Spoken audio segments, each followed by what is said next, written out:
nuovo e originale sui fatti che ci circondano. Il nuovo quotidiano online. Semplicemente radiolibertà.net.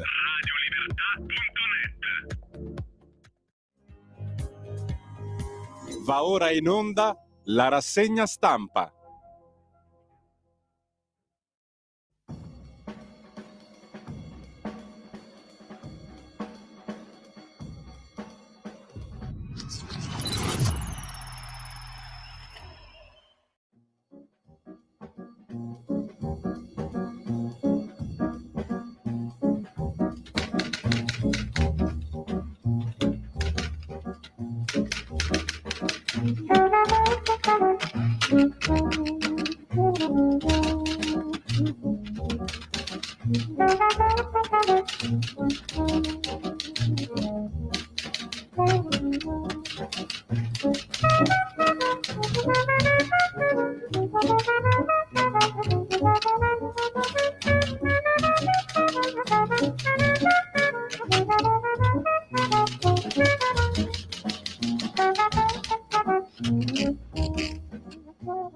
Un cordiale buongiorno a tutte le ascoltatrici e a tutti gli ascoltatori da Giulio Cainarca. Ben trovati all'appuntamento con la rassegna stampa. Sono le 7.32, venerdì 13 settembre, radiolibertà.net, pagina Facebook di Radio Libertà per il palinsesto di giornata.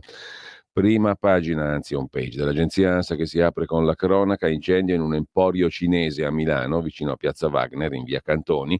3 morti, le vittime sono 2 fratelli di 19 e 17 anni e un'altra persona di 24 anni. Il rogo è avvenuto in tarda serata ieri a Milano, appunto, in un emporio cinese in pieno centro. Inviati della RAI ricercati in Russia, il secondo titolo, l'Italia convoca l'ambasciatore. Le mosse della Banca Centrale Christine Lagarde, i tassi della BCE restrittivi finché sarà necessario, secondo il ministro italiano degli esteri Tajani serviva più coraggio. E ancora Boccia, Fazzolari chiarisca sui miei rapporti con Lollobrigida. Ancora interessa questa storia qua. Ha rotto le bocce a non pochi, ma interessa all'ANSA in prima pagina e non solo all'ANSA. Ancora in primo piano sull'ANSA di stamani il caso Weinstein, quasi morto, incriminato di nuovo il produttore cinematografico della Miramax, ricoverato per intervento al cuore, altre donne lo accusano. Il Papa a Singapore, non escludere gli emarginati dal progresso. I funerali di Luca Giurato oggi a Roma. Vile affarista, disse a lui, proprio a lui, il presidente Cossiga parlando di Mario Draghi. Lo abbiamo ricordato? Sì, no, non importa perché tanto basta dimenticare che si vive meglio. Harris e Trump alla conquista degli stati in bilico, Kamala avanti di 5 punti, titola ancora l'agenzia ANSA in primo piano. Per quanto concerne la cronaca, Beccaria ha rintracciato uno dei 3 giovani evasi e per la politica Grillo a Conte e ai garanti chiarimenti sul voto dell'Assemblea. Una lettera sul blog di Beppe Grillo. La politica è l'arte di evitare soluzioni peggiori, insegna Beppe Grillo ai suoi seguaci. Con ciò lasciamo l'ANSA, vi segnalo un bel commento del nostro amico Riccardo Ruggeri, che potete trovare su zafferano.news, la sua iniziativa editoriale gratis, tutto gratis, neogiornalismo italico fra palazzi, social e carta stampata e TV. Un caso raro, scrive Riccardo Ruggeri, lo ricorderete, operaio della Fiat, poi grande manager della Fiat, poi editore, giornalista, ormai ultra ottantenne, vicino ai 90 a dir la verità. Torinese doc. Un caso raro, la scorsa settimana, scrive Ruggeri, ho passato un'intera serata per un'intervista dibattito sulla 7 TV di proprietà dell'unico presidente che riconosca senza se e senza ma, quello del Torino Calcio. Appartengo alla corrente moderata tifosi del Toro, che preferiscono una proprietà italiana, seppur dal braccino corto, Urbano Cairo, al Chief Executive Officer di un'imbarazzante multinazionale quotata a Wall Street dal braccino storto. Si trattava insomma sulla 7, la TV di Urbano Cairo, il presidente del Torino, della lacrimevole storia di un personaggio mediatico per eccellenza, ex giornalista, ex direttore RAI, diventato in corso d'opera ex ministro, che pare avesse promesso a una dottoressa influencer a lui vicina un posto da consigliere ministeriale per grandi eventi non retribuito, quindi esente dal mitico follow the money, segui i soldi. Promessa che poi lui si rimangia chiedendo perdono alla moglie ma non a lei. A questa confusa conclusione dell'evento lei non ci sta, comincia a raccontare episodi, pubblica foto, documenti ministeriali, costringendolo a dimissioni irrevocabili e al ritiro per alcuni giorni in un convento francescano. Un feuilleton novecentesco al tempo dell'intelligenza artificiale? La 7 decide di dedicargli una serata, sceglie due suoi prestigiosi intervistatori, Marianna Aprile e Luca Telese, e un parterre di giornalisti terzi di alto lignaggio, riconducibili, oltre che all'editore padrone di casa, Urbano Cairo, ai due principali editori italiani, due che nella vita normale si occupano, uno del business delle auto elettriche, John Elkann, era presente con Città De Gregorio, Repubblica, l'altro del business delle cliniche convenzionate, Angelucci, era presente, Alessandro Sallusti, direttore del giornale. Molto alta la professionalità giornalistica dispiegata dagli invitati. Non per nulla erano personaggi di vertice di testate celebri, Repubblica, Il Giornale, mostrando tutti un'impeccabile eleganza di tratto verso la dottoressa influencer, apprezzabile che per le 4 ore dell'evento tutti siano rimasti concentrati sul pezzo, nessuno di loro si è mai rilassato. La leggerezza e l'ironia mai hanno fatto capolino, anche se si è fatta sentire la mancanza di un domatore da circo mediatico come il mitico direttore Mentana. Immagino che per telespettatori d'antan amanti del gossip sessual patriarcale, il triangolo d'oro uomo-moglie-amante sia stata una trasmissione molto appassionante.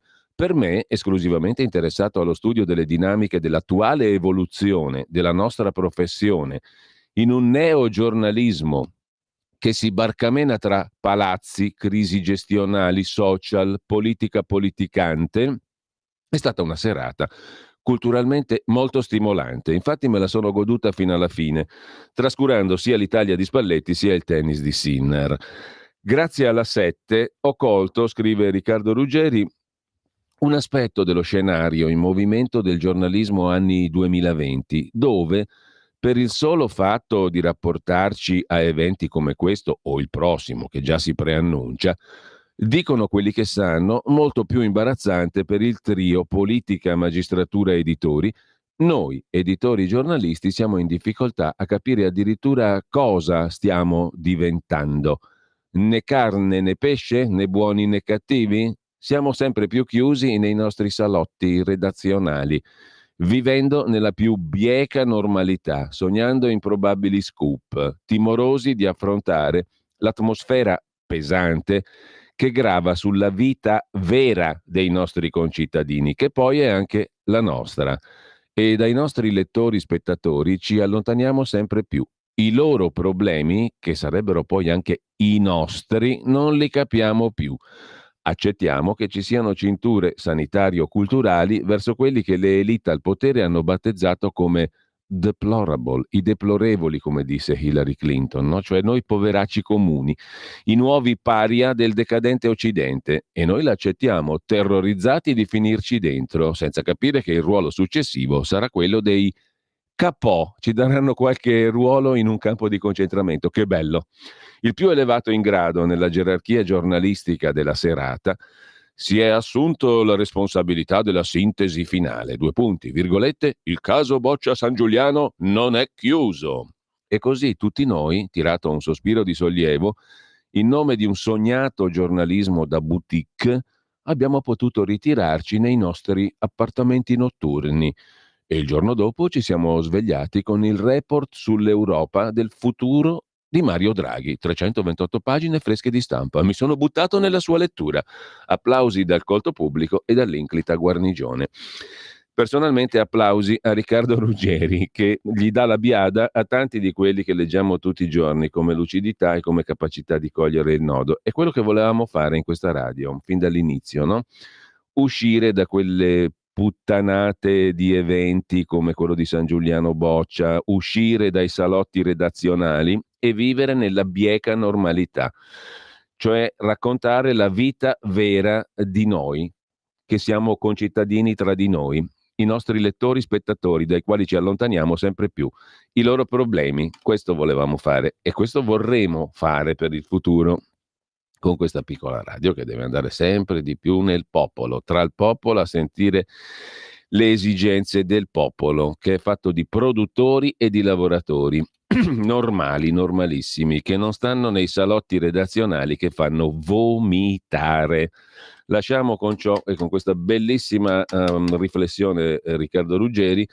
Prima di andare alle prime pagine, in esclusiva sul Tempo di Roma, pagina 9, Rita Cavallaro intervista una persona che conoscete, l'abbiamo sentito tante volte anche a Radio Padania Libera, poi Radio Libertà, Claudio Salvagni, l'avvocato difensore di Massimo Bossetti, condannato per l'omicidio di Chiara Gambinasio in via definitiva. Il test del DNA a Sangare, questo propone l'avvocato Salvagni, fare il test del DNA all'assassino di Sharon Verzeni. Si potrebbe così riaprire il caso Iara. Se i delitti Verzeni e Gambirasio sono collegati, bisogna approfondire. In caso di riscontro positivo, peraltro, Bossetti non sarebbe scagionato automaticamente. Delitti irrisolti, dice l'avvocato Salvagni. Il fatto che Sangare abbia ucciso Verzeni senza motivo mi porta ancor più al collegamento con il caso di Chiara Gambirasio, perché anche là il movente non si è mai capito. Da una parte c'è l'omicidio di una ragazzina, Iara, dall'altra parte il delitto di una ragazza compiuto nella stessa zona senza motivi. La speranza di Salvagni: ho chiesto che laddove la procura abbia gli elementi lo faccia senza paura di una eventuale verità scomoda. Staremo a vedere. Intanto, a proposito di altre notiziole prima delle prime pagine, a Milano la procura sta entrando in una fase 2 della guerra sui palazzi da costruire.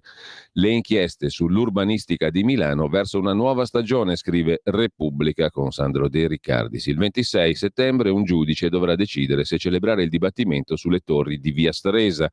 Non solo il caso Bosco Navigli, per cui è indagato anche l'archistar Stefano Boeri, sono già 15 i progetti di varie imprese nel mirino.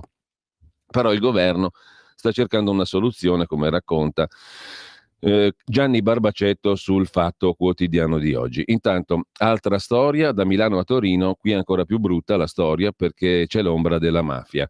Un autentico tsunami potrebbe abbattersi, stiamo parlando sempre di costruzioni, sulla società Cogefa, che è un colosso imprenditoriale nel settore infrastrutture, dalla A32 Torino-Bardonecchia alla A4 Torino-Milano, alla statale 23 di Cesana e diversi viadotti in Piemonte. La società è nata negli anni 70, dal 2009 è il contractor più importante nell'edilizia commerciale, residenziale, nel terziario del nord-ovest, Piemonte e non solo. Nelle scorse settimane la prefettura di Torino, dopo un lungo lavoro di analisi del gruppo Interforze sui condizionamenti mafiosi, ha notificato al colosso Cogefa un documento che potrebbe essere l'avvio di procedimento finalizzato a interdire la società dalla white list, dalla lista bianca, cioè l'elenco delle aziende che possono lavorare in appalti assegnati in regime pubblico o misto, pubblico-privato. Perché? Perché secondo gli analisti della prefettura, che sono investigatori di primo livello sul versante mafia, ci sarebbero rischi di infiltrazione dell''ndrangheta nella società Cogefa che potrebbe condizionare gli indirizzi strategici della società in questione. Nel mirino i rapporti tra la famiglia Fantini e l'Andrina dei Pasqua, arrestata in un'altra inchiesta, l'inchiesta Echidna. La prefettura sul colosso dei cantieri, ci sono rischi di infiltrazione mafiosa sulla Cogefa, un colosso nel nord-ovest. Roba pesante. Andiamo a vedere la prima pagina di Avvenire adesso, l'apertura del quotidiano cattolico in manovra sui figli, il governo al lavoro sulla proposta del ministro Giorgetti di inserire una misura per la genitorialità nella legge di bilancio, l'ipotesi dell'aumento di detrazioni, ma servono 5-6 miliardi. L'arcivescovo Zuppi, che è il presidente della conferenza episcopale dei vescovi italiani, dice benissimo se si va avanti. A centro pagina invece la stretta sulle donne incinte e sui neonati, il disegno di legge sicurezza che passa senza emendamenti, niente più rinvio di pena per le donne in gravidanza o con figli di meno di un anno. L'eventuale differimento della carcerazione, quando il disegno di legge sicurezza sarà approvato anche al Senato, sarà esaminato caso per caso dai giudici. Dunque niente più rinvio di pena in automatico per le donne in gravidanza o con figli di meno di un anno. È successo ieri alla Camera, nel corso delle votazioni sul disegno di legge sicurezza. La Camera ha approvato l'articolo 15 che rende facoltativo e non più obbligatorio il rinvio della pena per le neomadri detenute. Forza Italia, inizialmente contraria, ha poi votato con Fratelli d'Italia e Lega. Freno tirato anche sul capitolo Ius Scholae. Giro di vite sulla coltivazione di cannabis light, manifestazioni contro le opere pubbliche, occupazioni abusive di case, tutti temi al centro del disegno di legge sicurezza. Per concludere, Israele bombarda una scuola e uccide 6 operatori dell'ONU, scrive Nello Scavo da Gerusalemme, perché c'erano terroristi di Hamas, la giustificazione israeliana. Il Corriere della Sera mette in apertura la questione degli aiuti alle famiglie, si cambia, vertice sulla manovra, ipotesi di rafforzare l'assegno unico per le famiglie, aiuti alle famiglie, nuovi fondi per redditi bassi, si rafforza, o questo è l'intento, l'assegno unico per le famiglie, la Banca Centrale Europea intanto riduce i tassi di interesse, per il ministro Tajani ancora poco. L'intervista con Emma Bonino, che viene tirata fuori da Alessandra Aracchi, spero che il PD voti Fitto, e poi il caso Boccia e poi Draghi, pagare meno le donne va contro la Costituzione, ma di Draghi poi parleremo alle 8:30 con il professor Fabrizio Pezzani nella nostra conversazione del venerdì. Ernesto Galli della Loggia scrive nell'editoriale che la scuola richiede una svolta, un grande progetto. Oggi alle 9:35 potete sentire l'intervista di Giovanni Sallusti al ministro dell'istruzione, vale a dire il ministro dell'istruzione e del merito Valditara. Dopo il liberamente delle 9:30, il governo Meloni sembra avere urgente bisogno di uno scatto, scrive Galli della Loggia, di mettere in cantiere qualcosa di importante, un progetto significativo per il futuro italiano. La scuola richiede una vera e propria svolta. Scrive il professor Galli della Loggia, la facciamo corta perché abbiamo poco tempo tra le altre cose. Più missili a Kiev e Putin minaccia, la NATO così entra in guerra. Bello, interessante il futuro che ci si prospetta se le cose vanno così. 3 operatori Croce Rossa uccisi, altri 2 feriti, bombardamento di Mosca nel Donbass in Ucraina, le bombe hanno colpito il convoglio umanitario distruggendolo. Centrata dai russi anche una nave del grano nel Mar Nero. Zelensky ammette nel Kursk situazione difficile. E se si danno più missili all'Ucraina, vuol dire che la NATO entra in guerra, osserva Putin, diremo pragmaticamente. Massimo Gramellini invece chiama in causa, il governo italiano è pronto a fermare i cortei pro-palestinesi per il 7 ottobre, dicevamo Gramellini chiama in causa Salvini. Il ministro dei trasporti, forse per competenza vista l'arma del delitto, che ridere, è intervenuto sul caso della signora di Viareggio che ha investito un borseggiatore con la sua automobile schiacciandolo contro una vetrina e passandogli sopra 4 volte. Questo dramma, scrive Salvini ai suoi follower, è la conseguenza di un crimine. Se l'uomo che ha perso la vita non fosse stato un delinquente non sarebbe finita così. Voi cosa ne pensate? Chiede Salvini. Dal momento che me lo chiede, perché Gramellini è anche lui un follower di Salvini, signor Ministro, penso che ci mancherebbe ancora che la gente andasse in giro a investire i passanti per svago. Ovvio che la signora di Viareggio ha reagito a un'azione criminale, lo scippo della sua borsetta, ma il punto che dovrebbe attirare la nostra attenzione, magari anche la sua, S maiuscola, scrive Gramellini, è che lo ha fatto in modo folle e sproporzionato. Certamente non giustificabile neanche col clima di insicurezza che si respira per le strade e che spetterebbe ai governanti peraltro modificare, anziché limitarsi a denunciarlo come se fossero loro sì dei passanti qualsiasi. Qui siamo ben oltre la legge del taglione, scrive impareggiabilmente Gramellini. La legge del taglione sanciva la par condicio occhio per occhio, dente per dente. Siamo al furto punito con sentenza di morte immediata, comminata ed eseguita dalla parte offesa come neanche nelle tribù preistoriche. Forse dovremmo cominciare a chiederci chi, con pensieri, parole, opere e omissioni, alimenta il serbatoio del rancore di tanti cittadini, perfino di quelli in apparenza più miti. Lei cosa ne pensa? Cioè, in poche parole, Salvini, guarda che sei tu il responsabile di aver reso quella signora 65enne di Viareggio un omicida. Detto in soldoni, perché è troppo pretesco, troppo ipocrita, però è detto così, la sostanza è quella lì. Salvini, è colpa tua se quella lì ha ammazzato il tunisino ladro e per 10 volte espulso. Lasciamo il Corriere della Sera, andiamo a vedere la prima pagina del Fatto Quotidiano di Marco Travaglio. Qui in prima pagina c'è un fatto diverso da tutte le altre prime pagine di oggi, da quelli delle altre prime pagine. La taglia su 142 bambi. Cervi e cerbiatti in Abruzzo Giunta dell'orrido centrodestra, ovviamente Marco Marsiglio, Fratelli d'Italia è il presidente, da 50 a 250 euro di ricompensa per chi uccide cervi e cerbiatti. Sparate a vista. Il no ambientalista, malgrado gli appelli, la giunta però tira dritto. La scrittrice di Pietrantonio parla di scelta disumana perché cervi e cerbiati danneggerebbero l'agricoltura e quindi in Abruzzo sparategli che vi diamo da 50 a 250 euro. Intanto la destra salva i ladri, scrive inappellabilmente il Fatto Quotidiano, senza la querela chi scippa è salvo. La legge Cartabia, Fratelli d'Italia e Lega promettevano di abolirla, dicendo no al testo dei 5 Stelle, invece la mantengono. Sul furto aggravato la maggioranza boccia il testo 5 Stelle per eliminare l'improcedibilità d'ufficio voluta dal governo Draghi. In soldoni, la destra rivota il salva ladri. Senza denuncia chi scippa sarà impunito, che era il principio della legge Cartabia. Salvini come Berlusconi, raduno leghista sotto il tribunale. Voglio vedere a voi a rischiare 15 anni per aver fatto una scelta politica, se vi sentireste tranquilli.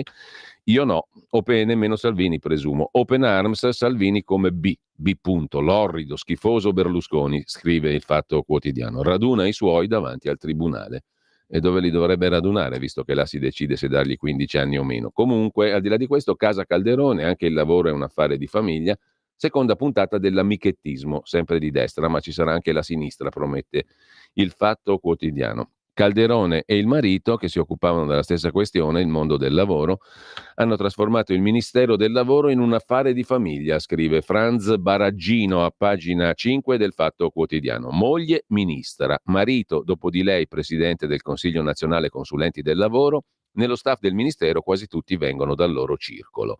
Il Ministero è diventato un affare di famiglia, scrive il Fatto Quotidiano. Sempre dal Fatto Quotidiano, caso Boccia, il cerchio magico ora taglia fuori Lollo, le due sorelle Meloni hanno fatto fuori l'ex cognato, che rimane ex cognato, il ministro dell'agricoltura. Insomma, secondo il Fatto, Arianna e Giorgia stanno mandando a fare in cuore il ministro dell'agricoltura, Lollobrigida, perché è imbocciato anche lui.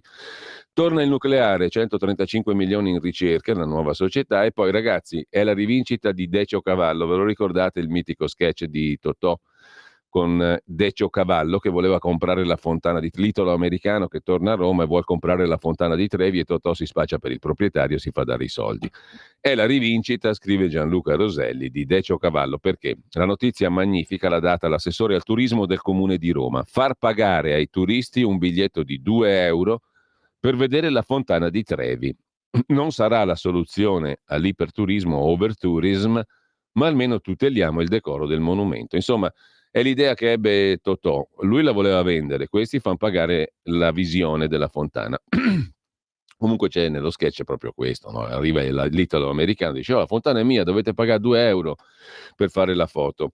Siamo arrivati lì, mentre Marco Travaglio si occupa dell'ufficio sinistri. Quando la destra è in difficoltà, non per merito delle opposizioni, ma per gli autocomplotti dei coglioni di destra, basta aspettare qualche ora. E state certi che arriva qualche idiota di sinistra a ridare fiato alla destra. Ieri il governo annaspava ancora nel bicchier d'acqua del caso Boccia San Giuliano. Provvidenziale arriva il compagno Cristian Raimo, insegnante di liceo, scrittore, attivista, editorialista, candidato di Alleanza Verdi Sinistra trombato alle ultime europee. Il Raimo va a concionare alla festa dell'Alleanza Verdi Sinistra e addita il ministro Valditara come, letteralmente, dice lui, un bersaglio debole da colpire come si colpisce la morte nera. Si potrebbe pensare che colpire sia una licenza poetica. Se nel marzo scorso il dolce stilnovista Raimo, in un talk show, non avesse difeso Ilaria Salis con queste memorabili parole. Disse allora il Raimo: cosa bisogna fare coi neonazisti? Secondo me bisogna picchiarli. Ilaria ha fatto bene. Io lo insegno a scuola, ai miei studenti, ai quali, osserva Travaglio, va tutta la nostra solidarietà. Picchiare i neonazisti, diceva il Raimo, penso che sia giusto. La democrazia si fonda su una violenza giusta. Roba che, se la dicessero gli avvocati della Salis ai giudici ungheresi, sarebbe ergastolo. Per sua fortuna non l'hanno mai detto, anzi hanno sempre negato che la neurodeputata di AVS abbia menato chi che sia. Anche perché, se per essere veri antifascisti si dovessero picchiare i fascisti, non si riuscirebbe più a cogliere la differenza fra gli uni e gli altri E così, grazie a questo genio del Raimo, dopo giorni passati a inseguire i deliri della pompeiana millantatrice, i destronzi hanno finalmente qualcos'altro da dire per esercitare il loro sport preferito, il vittimismo molesto, contro il prototipo del sinistrista che, se non esistesse, se lo fabbricherebbero con le proprie mani.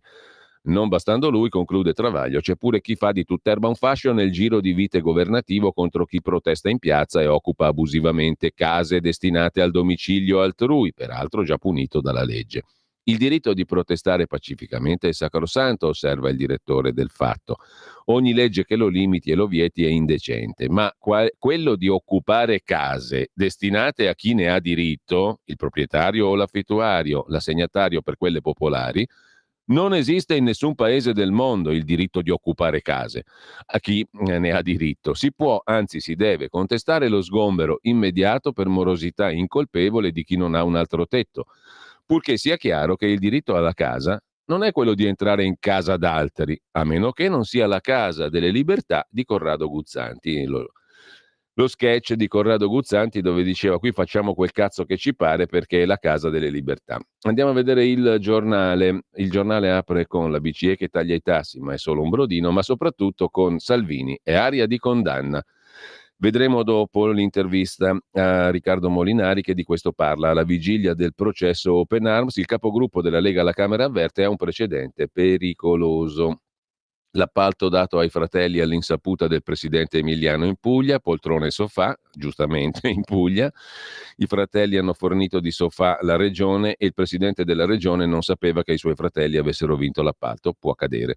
Draghi parla di Europa sovrana, altrimenti diventiamo schiavi della Cina. E poi il giornale pubblica l'omelia integrale di Monsignor Mario Delpini, pronunciata ieri ai funerali delle vittime di Paderno Dugnano. L'omelia inizia così. Io mi immagino che accogliendo Lorenzo, il fratellino ammazzato da Riccardo, il Signore Dio gli abbia detto: perché sei qui così giovane? Da dove vieni? Che cosa sono queste ferite? Che cos'è stato della tua vita?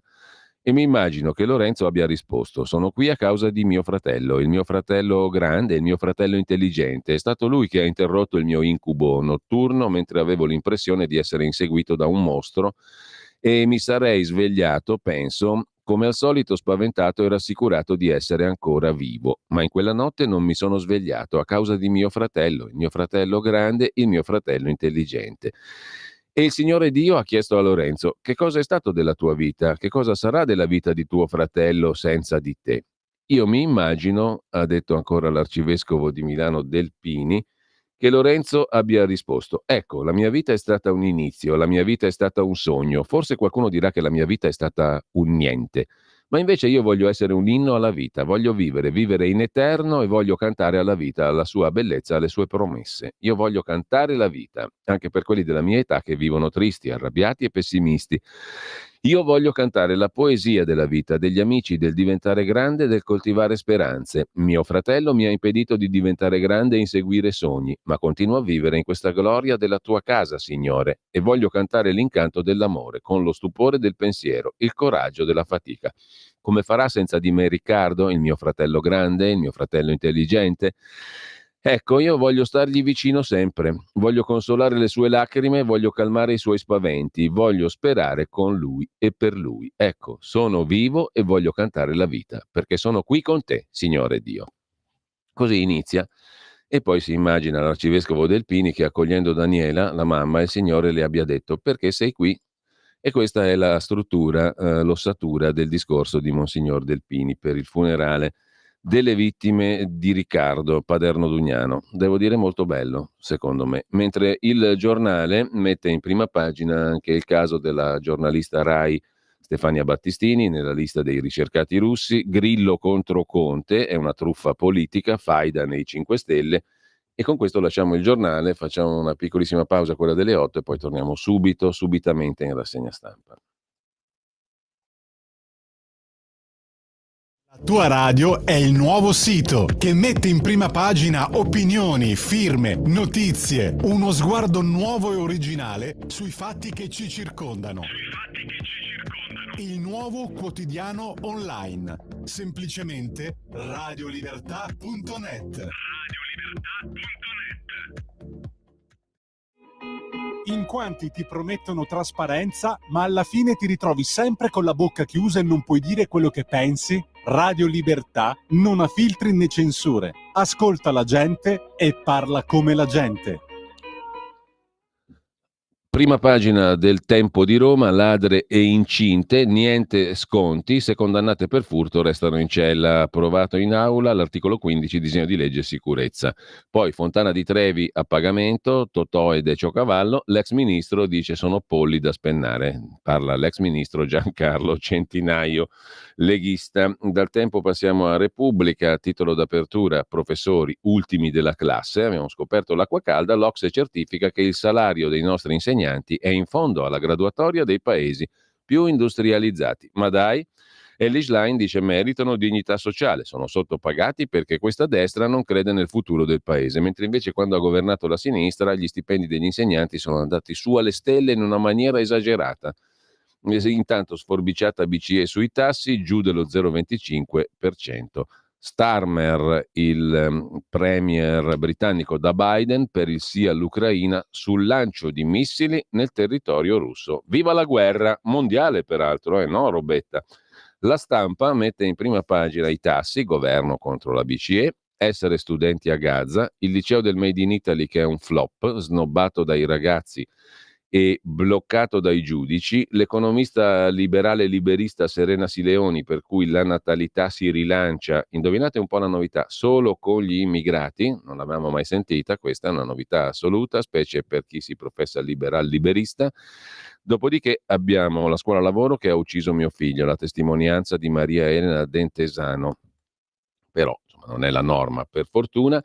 E il buongiorno di Mattia Feltri che elogia il sindaco di Genova Bucci che pur avendo un tumore si candida alla presidenza della regione perché ha voglia di vivere. Un bellissimo esempio, dice Mattia Feltri sulla Stampa. La verità di Maurizio Belpietro mette in primo piano Stellantis che ferma la 500 elettrica, cioè Mirafiori, stop di un mese a Mirafiori Torino. È il simbolo del disastro della transizione all'auto elettrica, sostiene Maurizio Belpietro. Parla il leghista Durigon, neo vice segretario della Lega, più detrazioni per chi ha 2 figli, nella manovra metteremo 5 miliardi. Poi c'è la Boccia che gioca col suo curriculum, Joe Biden che si mette il cappello di Trump, la vendetta di Joe Biden, scrive Stefano Graziosi in prima pagina sulla Verità di stamani, nonno Joe si veste da trumpiano per ripicca.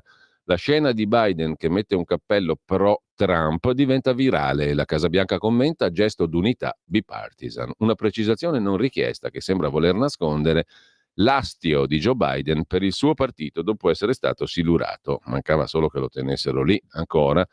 E insomma c'è un limite a tutto. Mentre l'unico fitto che va bene al PD è quello che diventa di sinistra, scrive ancora La Verità. Il ministro va bene se fa quello che diciamo noi, dice il Partito Democratico. A chiudere, commissione Covid al via mercoledì prossimo. Fallito l'ultimo blitz dell'opposizione per stoppare i lavori. Nuova frontiera social, svolta shock in Australia, multato chi non censura e poi aggressioni e censure, doppio attacco ai medici. Il caso dei medici picchiati, commenta Francesco Borgonovo. Libero mette in primo piano il corpulento e simpatico presidente della regione Puglia, Michele Emiliano, compagni e sofà. Il PD tiene sempre famiglia, titola Libero. Perché? Perché la regione Puglia assegna l'appalto per i nuovi arredi alla società Emiliano SRL, posseduta dai fratelli del presidente della Puglia. Scoppia il caso.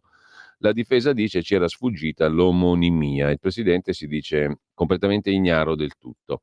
In taglio alto Feltri assolto perché aveva insultato i meridionali secondo l'accusa, niente affatto, amo i meridionali, non li ho mai insultati. E c'è una bella intervista sulla questione a pagina 9, Lucia Esposito. Sono commosso per l'assoluzione, amo i meridionali. Aveva detto credo che i meridionali siano inferiori nell'aprile 2020 in TV. È stato scagionato dall'accusa di istigazione all'odio razziale. Ho un grande rapporto col Mezzogiorno, parlo anche il dialetto napoletano. Sapevo di aver detto nulla di sbagliato, ma con questa giustizia non si sa mai. Non mi riferivo alle qualità morali dei meridionali che ho sempre elogiato, ma all'organizzazione della società. Il mio migliore amico Paolo Isotta era napoletano. Con questo Lasciamo libero, anzi lo lasciamo con le minacce al ministro Valditara. Per Alleanza Verdi-Sinistra è tutto un gioco. Lo scrittore Cristian Raimo: colpire Valditara è come la morte nera, ma Fratoianni minimizza. In prima pagina Daniele Capezzone: la destra reagisca alla strategia del silenziatore sul caso degli spioni, Striano, Laudati, eccetera. La destra deve reagire, non può far finta di niente. Gianluigi Paragone ricorda la volta che Cossiga chiamò Luca Giurato e definì Draghi un vile affarista, dopodiché noi lasciamo libero e andiamo a vedere Italia Oggi. Tassa di soggiorno per tutti, potrà essere applicata da ogni comune per finanziare il turismo, il decoro urbano e la sicurezza. La tassa di soggiorno sarà ad esclusivo carico del viaggiatore e non graverà sugli albergatori, una bella tassa in più. Mentre Alessandra Ricciardi interpella lo psicanalista Manniti: smartphone e social sono le nuove droghe che creano dipendenze nei giovani. Gianni Pardo in prima pagina sulla Italia Oggi, l'unica arma in mano ad Hamas sono gli ostaggi, perciò non li rilascerà mai. Roberto Giardina da Berlino: in Germania asili nido a orario ridotto, manca il personale, anche in Germania si fa fatica a trovare gli asili. Sembrava un problema solo italico. Sul Foglio, in prima pagina, Giulio Meotti si occupa di Tariq Ramadan, uno dei fondatori dell'Alleanza Musulmana dei Fratelli Musulmani, nipote del fondatore dei Fratelli Musulmani, docente, bla bla bla. Il piissimo Tariq Ramadan scopre che l'Occidente liberale è meglio della Sharia. Se condannato per stupro in Iran, penzolerebbe già da una forca. È stato condannato in primo grado per stupro l'ottimo islamico. Il disegno di legge sicurezza, scrive il Foglio, è il trionfo del vecchio populismo penale, cercasi garantismo. Il nuovo disegno di legge introduce 24 nuovi reati aggravanti, inasprimenti di pene, per la gioia di Fratelli d'Italia e Lega. Paradosso Nordio. Nordio era per la depenalizzazione. Dove è finito il ministro della Giustizia? Ancora dalla prima pagina del Foglio di oggi c'è da segnalare l'appoggio di Meloni a Draghi, commentato dal direttore Cerasa, e Salvini che fa il piano salva casa sua. Salvini fa l'imbianchino, scrive il Foglio, ritinteggia la vecchia Lega per nascondere il tempo e le crepe. Nomina Claudio Durigone e Alberto Stefani nuovi vice segretari al posto di Giorgetti e Fontana. Ma le donne, perché non una vice? Nasce la verandina Salvini che si blinda. Fa mica male a blindare, si esplodono le ambizioni del suo cerchietto magico, scrive il Foglio in prima pagina. Lasciamo il Foglio, andiamo al Sole 24 Ore. Qui vi segnalo da pagina 1 e pagina 8 un interessante articolo di Luca Orlando sulla space economy.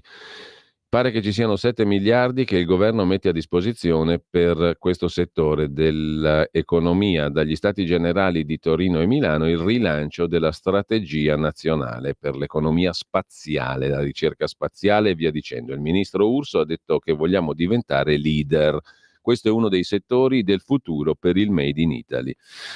Vedremo cosa ne sortirà. Intanto adesso andiamo a segnalare i 3 articoli del giorno che poi troverete in primo piano sul sito di Radio Libertà. Il primo degli articoli da Avvenire, pagina 9, si riferisce al caso Attanasio. Il 22 febbraio del 2021 in Congo viene assalito il convoglio del Programma Alimentare Mondiale su cui viaggia l'ambasciatore italiano Luca Attanasio. Il diplomatico viene ucciso insieme al carabiniere di scorta Vittorio Iacovacci e all'autista congolese Mustafa Milambo. La Procura di Roma indaga 2 funzionari del Programma Alimentare Mondiale delle Nazioni Unite con l'accusa di omicidio colposo. Secondo l'accusa non avrebbero garantito la sicurezza dell'ambasciatore, omettendo di citare la sua presenza nella missione. Di conseguenza il contingente ONU non avrebbe avuto la scorta, non avrebbe predisposto la scorta. In udienza preliminare però il GIP accoglie la tesi dell'agenzia dell'ONU del programma alimentare, cioè per i 2 indagati vale l'immunità diplomatica e l'Italia non si costituisce parte civile, cioè parte lesa. Secondo i genitori di Attanasio, i membri della missione diplomatica italiana sarebbero stati ascoltati solo 13 giorni dopo l'agguato. Inoltre, ai carabinieri del ROS non fu consentito recarsi sul luogo del delitto né visionare i veicoli coinvolti nell'attacco. Si è trattato di omicidio volontario, secondo l'avvocato Curcio, lo dice una perizia. Pressing sul governo, azioni bipartisan, Vogliamo la verità. Parlamentari all'attacco sull'immunità garantita ai funzionari del PAM, del Programma Agricolo delle Nazioni Unite, e sulla scelta di non schierarsi come parte civile al processo. In questo caso è l'opposizione, PD, 5 Stelle, Alleanza Verdi Sinistra che preme, ma la questione, diciamo, in sé e per sé è una questione su cui necessita chiarezza, ovviamente. Vi chiedo di non alzare le mani in segno di resa. Davanti a tutti i partiti politici, Salvatore Attanasio, il papà dell'ambasciatore ammazzato in Congo, fa l'ennesimo, ultimo appello affinché sia fatta luce sull'omicidio di suo figlio, Luca, del carabiniere Vittorio Iacovacci e dell'autista Mustafa Milambo, che appunto il 22 febbraio del 21 furono uccisi in un agguato a Goma, nord del Congo. Il convoglio del programma alimentare mondiale fu fermato da una banda armata che fece fuoco contro i tre. In Congo sono stati condannati 5 miliziani locali. Secondo le famiglie restano da individuare il movente e i mandanti. Dopo più di 3 anni manca ancora la verità, ma non vedo, dice il papà di Attanasio, tutto questo interesse a raggiungerla. Attanasio, il papà, ha parlato di fronte agli onorevoli che almeno a parole garantiscono che si impegneranno per non far scivolare la vicenda nell'oblio. L'incontro si è tenuto ieri alla Camera e la politica per una volta non si è tirata indietro per affrontare una questione scomoda e complessa. Parla anche il fratello del carabiniere ucciso, Vittorio Iacovacci. Perché l'arma dei carabinieri è assente, dice Dario Iacovacci, che rivela i timori di suo fratello Vittorio, poi ammazzato poco prima dell'agguato. Mi disse che c'era troppa agitazione. Alcuni personaggi non lo convincevano, anche la difesa faccia chiarezza. E perché l'arma dei carabinieri è assente nel chiedere la verità? È la domanda che fa il fratello del carabiniere ucciso in Congo, Vittorio Iacovacci. Questo lo trovate su Avvenire, pagina 9, e su nessun altro giornale. Mentre, andando ai temi dell'economia, la prossima finanziaria, la Lega promette, con il sottosegretario leghista all'economia Federico Freni, intervista a pagina 3 del Corriere della Sera, tetti alle detrazioni e una flat tax allargata, più privatizzazioni e meno imposte per chi ha figli. Vediamolo rapidamente allora il menù di proposte leghiste. Il sottosegretario Freni le elenca. Le misure saranno definite quando avremo il quadro chiaro delle risorse a disposizione. Ma una cosa è certa, dice Freni. Ci saranno meno tasse per chi fa figli. L'idea: inserire un tetto alle detrazioni tarato in base al reddito e al numero dei figli a carico. Non discrimineremo le famiglie che non hanno figli o i single. Non un euro verrà sottratto a questi contribuenti. Detrazioni in totale 80 miliardi. Quante ne tagliamo? Le detrazioni sono troppe, asistematiche e molte per poche persone. Tagliare si deve e si può, mai su sanità, casa e lavoro. Quel che risparmieremo lo useremo per abbassare le tasse. Taglio del cuneo, sgravi IRPEF, deduzioni alle imprese. Servono 20 miliardi. Dove si trovano i soldi per estendere la flat tax in tutto questo? L'estensione della flat tax, osserva Freni, è un tema centrale per la Lega. Siamo al lavoro sulle stime, le coperture le troveremo. Forza Italia chiede un intervento sulle pensioni minime, verificheremo con le risorse a disposizione. Il taglio dei tassi può essere d'aiuto, il taglio dei tassi BCE è molto timido. Un impatto lo avrà, ma è prematuro fare stime, dice il sottosegretario Freni. In estrema sintesi, tetti alle detrazioni, flat tax allargata, privatizzazioni e meno imposte per chi ha figli. Queste sono le promesse. Per quanto riguarda le privatizzazioni, dovrebbero garantire 20 miliardi entro il 2026, ora siamo a 3. L'obiettivo è raggiungibile? Pienamente, assicura Freni. L'orizzonte temporale scelto dal governo garantisce operazioni di buon senso. Non è tempo di saldi.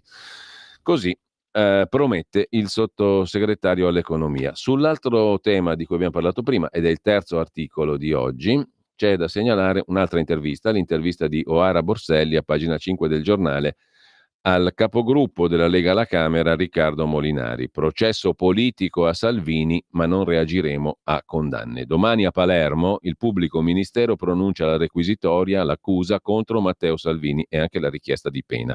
Accusato di avere da ministro impedito per diversi giorni lo sbarco di migranti dalla nave Open Arms. Imputazioni gravissime, anche il sequestro di persona.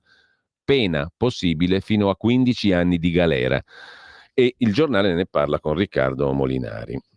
Non è improbabile che il pubblico ministero chieda la condanna di Salvini, afferma Molinari, ma la richiesta dei pubblici ministeri non è la sentenza, ovviamente.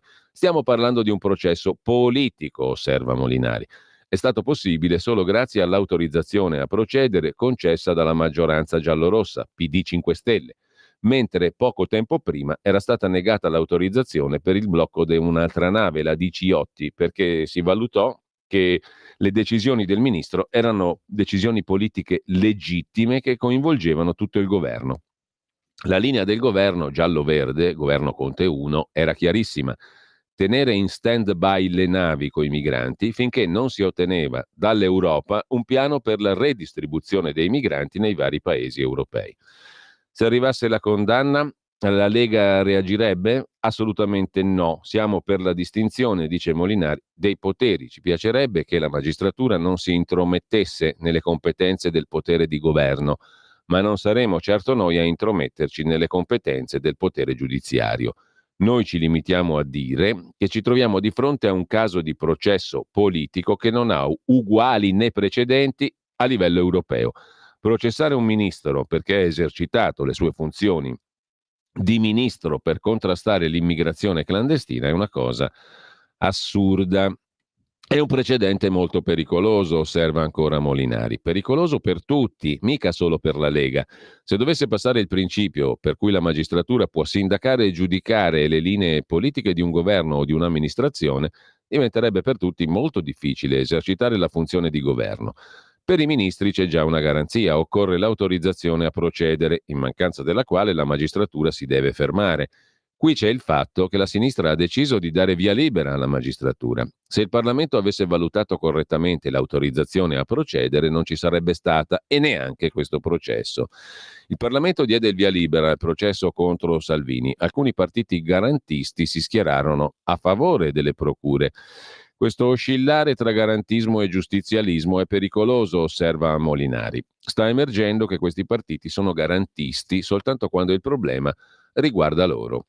Lo scontro politica-magistratura prosegue. Il sequestro deciso dalla magistratura della Geo Barents, nave della ONG che era stata sequestrata dal potere esecutivo, è di pochi giorni fa. Che ci sia una parte della magistratura che intende ostacolare l'attuazione delle norme che abbiamo preparato per contrastare l'immigrazione clandestina mi pare un fatto evidente.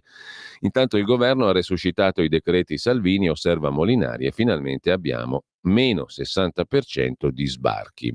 L'intervista poi si chiude con Stefani e Durigon, nuovi vice segretari al posto di Giorgetti e Fontana.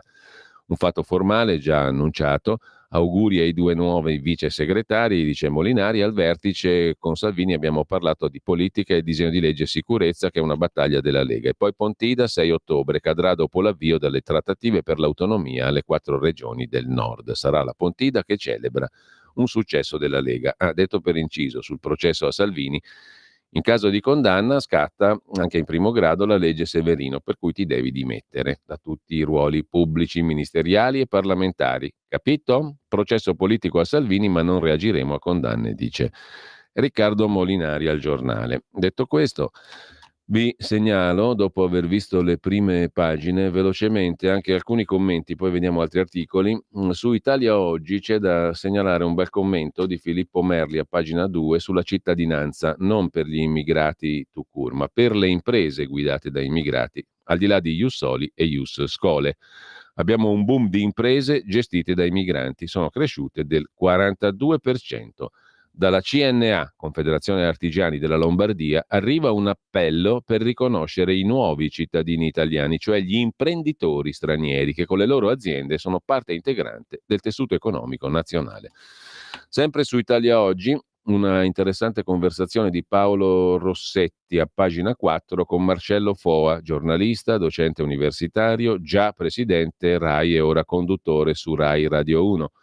Trump è invecchiato e si vede, è stato anche penalizzato da intervistatori di parte, comunque tende a ripetersi, non gli vengono più le battute di un tempo, non ascolta i consulenti. È un grande comunicatore, ma si è preparato poco, pensando di prevalere grazie alla capacità dialettica. Kamala Harris è stata brava, a non confermare l'impressione di scarsa brillantezza che aveva dato finora. Trump deve affrettarsi a individuare un tema forte. Potrebbe dire a Harris: se sei così brava, perché certe cose non le hai fatte? Sei stata vicepresidente 4 anni. Deve costruirci una narrazione, consiglia Foa. Trump, rispetto a 8 anni fa, è invecchiato. Tende a ripetere sempre le stesse cose. Prima era capace di battute fulminanti. Non è più quello di una volta, mentre Kamala Harris ha riparato le sue palesi lacune. Su Italia Oggi c'è un'altra intervista interessante, la sempre ottima Alessandra Ricciardi con lo psicoanalista Massimo Ammanniti, professore di psicopatologia dello sviluppo alla Facoltà di Medicina e Psicologia della Sapienza di Roma. Prigionieri dello smartphone e dei social sono i giovani d'oggi, dice il professor Ammanniti. Prima di loro andrebbero rieducati i genitori. Smartphone e digitale sono le nuove droghe, creano dipendenza che genera depressione, aggressività, oltre che calo nei rendimenti scolastici. Cosa ancor più pericolosa, un'attitudine che nell'adolescenza può sfociare nella dipendenza dalle droghe. Vietare gli smartphone a scuola anche a scopi didattici, decisione saggia, si crea almeno una zona libera. Si elimina la tentazione di sbirciare il cellulare nascosto nello zaino per vedere cosa dice l'amico o cosa succede su TikTok. Abbiamo già accennato prima a Roberto Giardina che da Berlino ci racconta che gli asili nido scarseggiano, sono a orario ridotto, il personale guadagna come una segretaria ma lavora molto di più e molte donne tedesche sono costrette al part-time per poter accudire i loro figli. Si calcola che i danni per l'economia da tutto questo, non è robetta, sono 22 miliardi e 700 milioni di euro a causa di genitori costretti a casa perché mancano i posti negli asili nido. Insomma, la Germania va veramente male. Ogni volta che Roberto Giardina scrive un articolo ne abbiamo un'idea di quanto sia in decadenza anche la mitica Germania. Sul Corriere della Sera c'è una bellissima intervista, pagina 23, di Stefano Lorenzetto a un ragioniere bergamasco, il ragionier Giorgio Fornoni, 77 anni, da Ardesio, Bergamo, che ha la fissa degli scoop. Ha fatto più giornalismo questo ragioniere di tanti inviati di guerra. Il ragioniere che da 50 anni realizza scoop giornalistici. Ho seguito guerre dimenticate, disastri ambientali in 160 paesi, dice il ragionier Fornoni. Ho speso qualche milione per filmare l'umanità che soffre. Nel 74 il ragionier Fornoni ha cominciato a girare il mondo con la sua telecamera per documentare guerre dimenticate, dittature, popoli senza patria, emergenze ambientali. Nel 99 viene scoperto da Milena Gabbanelli che lo fa conoscere a Report. Da allora realizza a proprie spese reportage per Rai 3 e su TV 2000, quella dei vescovi. All'inizio è inviato speciale dell'Apostolo di Maria. Nel 2005 ottiene l'iscrizione all'Ordine dei giornalisti come pubblicista. Ho la crioglobulinemia per colpa di un ragno, con mia moglie c'è un patto, se mi succede qualcosa deve lasciarmi dove mi trovo. Bellissima e lunga l'intervista a pagina 23 di Stefano Lorenzetto. Detto questo, torniamo adesso a vedere rapidamente alcuni degli articoli di oggi. Prima delle 8.30 andiamo in pausa e poi con noi il professor Fabrizio Pezzani per la conversazione del venerdì, oggi centrata sulla questione Draghi, che è uno spunto per dire tante altre cose. Intanto dal quotidiano Avvenire vi segnalo l'articolo dedicato alla presa di posizione del ministro della Salute Schillaci sulle aggressioni ai medici, sì all'arresto anche in flagranza di ferito. La Federazione dei Medici invoca il rafforzamento della procedibilità, oggi poco utilizzata, mentre le sigle di rappresentanza degli infermieri chiedono di rafforzare i presidi di polizia e per 24 ore su 24. Il ministro della Salute, insieme al ministro Nordio, Giustizia, accoglie la proposta avanzata da sindacati e ordini professionali per arginare la violenza negli ospedali. Arresto anche in flagranza differito. E ancora da avvenire, sul caso Atanasio abbiamo già detto, Paderno-Dugnano ha fatto bene il giornale, molto bene secondo me, a pubblicare l'omelia di Monsignor Delpini, dell'arcivescovo di Milano, anzi Mario Delpini, arrivato a Paderno-Dugnano, migliaia di persone ai funerali per la strage compiuta dal 17enne Riccardo ai danni della famiglia. Delpini nell'omelia dà voce alle vittime. L'arcivescovo ha presieduto l'ultimo rito nel paese scosso dal massacro familiare compiuto dal figlio maggiore. E ancora una segnalazione da avvenire per la pagina della cultura, pagina 24, un pezzo di Gianni Santamaria sugli italiani che emigrarono nel tempo fra 8 e 900 negli Stati Uniti, dal disprezzo al successo. Marco Palmieri e Mario Avigliano hanno dedicato un libro all'emigrazione negli Stati Uniti, un itinerario verso il sogno americano, sacrifici e benefici non solo per la patria d'origine, grazie alle rimesse, ma anche per la patria di adozione, cioè gli Stati Uniti. Il saggio si intitola Italiani d'America, la grande emigrazione negli Stati Uniti 1870-1940. È in libreria per il Mulino, 550 pagine, 32 euro. Tornando invece alla finanziaria, andiamo al Corriere della Sera. Mario Sensini, uno dei giornalisti più esperti di questioni economiche e finanziarie e di finanza pubblica del Corriere della Sera, si occupa delle prime ipotesi: manovra e famiglie, fondi ai redditi più bassi. L'ipotesi è rafforzare l'assegno unico e i dati sul lavoro: più 329.000 occupati in un anno, ma meno ore lavorate. Questo è un po' un paradosso della situazione. Intanto vedremo, perché la finanziaria è ancora in itinere, come si dice. Di Mario Draghi, che ha chiacchierato ieri con Lorenzo Fontana non c'entra nulla, è il presidente leghista della Camera dei Deputati. Luciano Fontana è il direttore del Corriere della Sera, che ieri si è fatto la chiacchierata al Tempo delle Donne, 11ª edizione, promosso dal Corriere, con Mario Draghi, ma questo lo vediamo dopo, perché tra pochi minuti ne parliamo. Sul Corriere c'è da segnalare anche l'intervista al leghista Edoardo Rixi, 50enne, ligure, genovese, viceministro alle infrastrutture. Era impredicato di essere il candidato del centrodestra per le regionali, lo sarà invece il sindaco di Genova Bucci. Da lui grande coraggio, osserva Rixi: io sarò capolista della Lega. In Liguria non possiamo perdere, è una campagna nazionale. Marco Bucci, la scelta giusta. Dopo il suo primo no, a 3 mesi di distanza, gliel'abbiamo chiesto di nuovo. A proposito di Genova, il delitto del trapano. La vittima, Maria Luigia Borrelli, fu uccisa il 5 settembre del 95, infermiera e prostituta. Fu massacrata con 15 buchi di trapano, caso che resta aperto da allora. In 30 anni si cambia, c'è un indagato, ma resta in libertà, perché il giudice per le indagini preliminari, il GIP, in questo caso in un afflato garantista, ha detto che è inutile mettere in galera l'indiziato, perché in 30 anni si può anche cambiare. Riconosciuti però gli indizi di colpevolezza, il DNA è il suo, ma secondo il giudice non c'è rischio di reiterazione. È un 65enne, lavora in una carrozzeria di Genova, è indagato adesso per l'omicidio. Lui nega di aver mai conosciuto la vittima, ma per lui è stato chiesto l'arresto dal pubblico ministero. L'udienza è il 23 settembre, secondo il giudice no.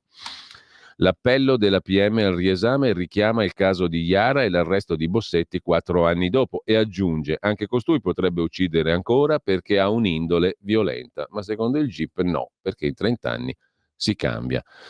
Intanto mando a tua moglie le foto al night. A Venezia il ricatto del grande accusatore che ha inguaiato anche il sindaco Brugnaro. Si chiama Claudio Vanin, dirigente d'azienda, ha parlato di presunte tangenti che riguardano anche il sindaco di Venezia Brugnaro. In un'altra inchiesta avrebbe minacciato con estorsione sessuale un imprenditore, si vedrà. Nel frattempo da Bergamo, altra piena, e siamo punto e a capo, è la paura degli alluvionati. Notte insonne, scrive il Corriere in dorso bergamasco, temendo ancora esondazioni. I danni già di notevole entità, 1 milione solo in un condominio. Per gli alluvionati ancora alle prese con fango da spalare e mobili distrutti, inizia la conta dei danni. In un condominio con 16 famiglie in via del Guerino il calcolo è stato di 1 milione di euro. In via Baioni, Marcello Daminelli del negozio di strumenti musicali calcola 300-400 mila euro. Diverse famiglie nel modulo del comune hanno annotato 50 mila euro di danni. C'è chi ha perso quasi tutto, chi si è fatto prestare le scarpe da un vicino per andare a lavorare. La pioggia di mercoledì ha fatto ancora paura. Qualcuno è rimasto sveglio per tutta la notte a controllare il livello del Morla. Un'altra piena e siamo da capo, dicono i cittadini. Il dorso torinese del Corriere della Sera invece ci fa sapere che la casa produttrice di automobili Dongfeng non viene a Torino per produrre, viene a Torino intanto per vendere e poi si vedrà. È presto per parlare di fabbriche, dice il general manager della Dongfeng, ma lei, capita la musica? Intanto Stellantis ferma Mirafiori, mancano gli ordini, stop alla 500 elettrica per un mese.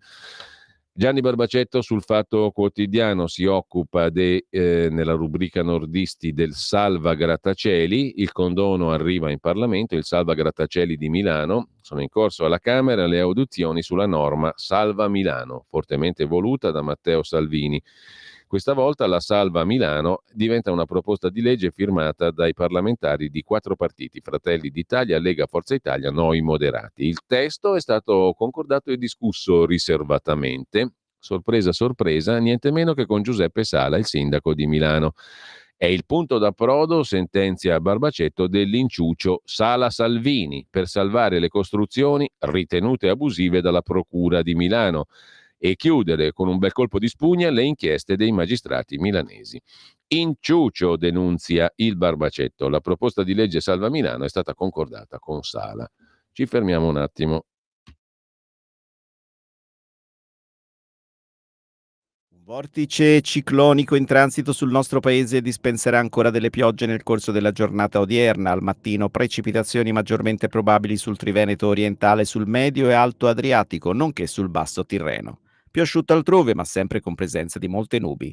Nel pomeriggio residui fenomeni a carico in particolare delle regioni centrali adriatiche e di quelle meridionali.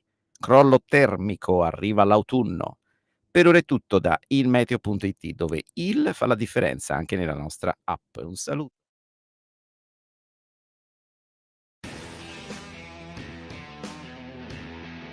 Nell'assordante silenzio di tutti i media italiani, ma non di Italia Oggi, si è svolto a Pechino il forum di collaborazione africano-cinese. A questo incontro, oltre che il presidente dell'Unione Africana, hanno partecipato anche i massimi rappresentanti di ben 53 paesi dell'Africa. E per dimostrare l'interesse cinese per questo continente, a questi lavori ha partecipato direttamente anche il presidente Xi Jinping, che si è pure incontrato privatamente con moltissimi presidenti africani. Questo summit dimostra che l'Africa è sempre più cinese. In questo continente si sono scontrati militarmente per molti decenni Russia ed America, scornandosi a vicenda, ed entrambi poi sono stati battuti dalle truppe islamiche. La Francia inoltre ha dominato e sfruttato vaste aree centroafricane, ma è stata adesso espulsa definitivamente anche dal Burkina Faso, dove l'analfabetismo riguarda il 74% della popolazione.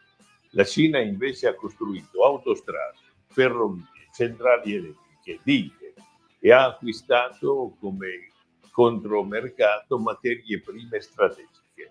Il suo modello di collaborazione ha vinto. Non a caso ha annunciato altri 60 miliardi di euro di investimenti nel prossimo triennio. Tutti gli altri paesi fanno la figura dei cialtroni.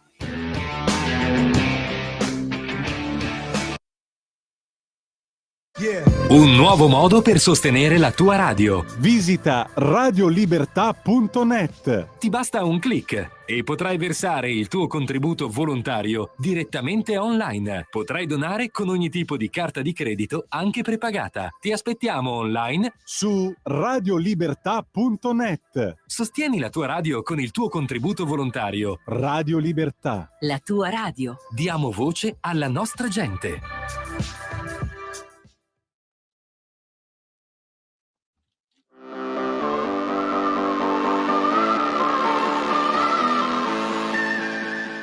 Stavo leggendo una tua dichiarazione molto dura contro l'ipotesi ovviamente, Draghi presidente del Consiglio. Perché presidente Consiglio? Come mai? Un vile affarista. Non si può nominare presidente del Consiglio dei Ministri chi è stato socio della Goldman Sachs, grande banca d'affari americana. E male, molto male, io feci ad appoggiarne, quasi a imporre la candidatura a Silvio Berlusconi. Male, molto male.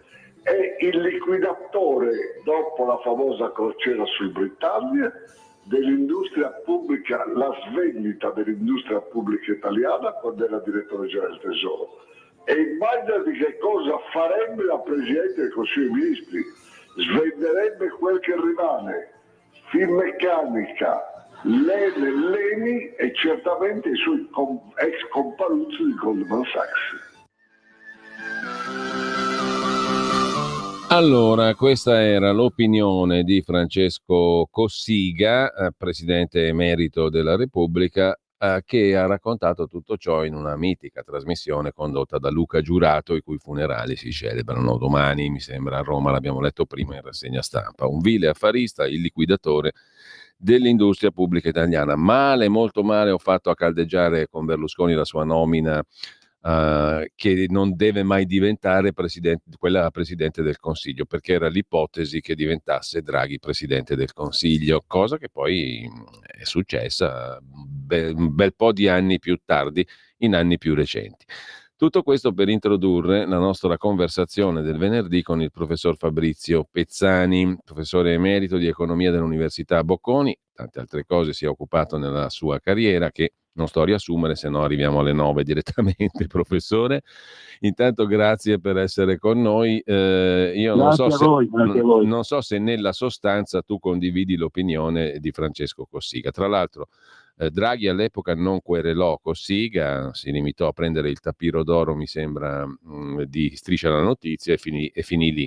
Così come, diciamo, fu un muro di gomma anche rispetto a un'altra pesantissima accusa che gli portò un boiardo di Stato della caratura di Biagio Agnes, presidente della Telecom, il quale si ritenne addirittura minacciato con stile, diciamo, molto, molto ambiguo dalle frasi dello stesso Draghi, all'epoca direttore generale del Tesoro, in occasione della privatizzanda Telecom.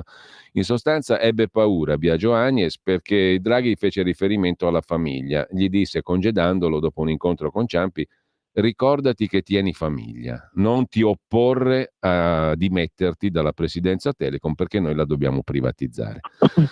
Mario Draghi non querelò neanche in quel caso, quindi queste cose si possono ricordare tranquillamente. Del resto, quest'ultimo episodio è agli atti del Parlamento, della Commissione parlamentare di inchiesta sul caso Telecom Serbia. Chiudo la parentesi e ti chiedo così un po' brutalmente se tu condividi il parere del defunto, purtroppo, presidente Cossiga. Diciamo in modo meno brutale, sì, non cambia il contenuto, cambierei il modo di esprimerlo, ma nella sostanza proviamo a ricostruire un attimo il senso. No, te lo chiedo perché adesso è tornato d'attualità di nuovo Mario Draghi per la proposta sulla competitività europea. Sì, Ieri ha incontrato il direttore del Corriere della Sera, Luciano Fontana, e magari poi approfondiamo qualcosa nel merito, nei contenuti. Comunque non volevo toglierti la parola, professore, prego. No, il fatto che insomma Draghi è un personaggio particolare. Romano Guardini, che è stato uno dei più grandi filosofi illuminati del secolo scorso, diceva che una persona diventa sempre quello che fa, e Draghi ha sempre fatto solo finanza, no? Come direttore del Tesoro, poi come Banca d'Italia, poi ha passato lungo tempo come un ruolo operativo importante, come ha ricordato Cossiga, in Goldman Sachs, e poi è stato nominato presidente della BCE. Lui ha sempre fatto soltanto finanza e quindi è diventato un uomo della finanza, funzionale al sistema della finanza, e quindi sentirlo parlare di progetti che riguardano l'Europa e che implicano necessariamente uno sguardo all'assetto sociale, all'assetto culturale, questo elemento lui non riesce, non ha le corde per affrontare problemi di carattere socioculturale come sta affrontando l'Italia. Lui si è trovato in una situazione in cui gli è stato chiesto un parere lungo parere tecnico, e lui ha risposto da finanza, non da sociologo illuminato. Ora, in realtà il parere di Draghi sembra qualcosa che vola sopra l'Europa, ma non atterra, perché alla fine lui non considera il contesto. È un parere che prescinde dal contesto dell'Europa in questo momento, del contesto economico, del contesto sociale, del contesto culturale. Del contesto economico, perché tutti i paesi dell'Europa sono fortemente indebitati, e questo crea dei problemi, per cui prima è il debito e poi secondariamente si può pensare a eventuali azioni comuni per affrontare le spese comuni, o quantomeno il concetto di competitività, che è un concetto molto fluido. Dal punto di vista sociale lui non prende minimamente in considerazione il fatto che ci troviamo di fronte a un'Europa profondamente divisa, no? Ecco, però devo dire, ti interrompo solo un attimo, no? Devo dire che però ha trovato il filone per entrare nel modello comunicativo contemporaneo, cioè usare parole d'ordine del tutto slegate poi dalle questioni reali, no? Per esempio, ti cito due cose. Lui, ieri col direttore del Corriere della Sera, Luciano Fontana, Draghi ha detto due cosette per iniziare. Ai giovani ha raccomandato di ritrovare l'utopia, citando niente meno che Herbert Marcuse, no? L'uomo ha una dimensione. E dall'altra parte ha detto che la gente che paga le donne meno degli uomini per fare lo stesso lavoro va contro la Costituzione, che è una ovvietà totale, assoluta, però insomma fa titolo, no? Fa discutere del nulla, però fa discutere.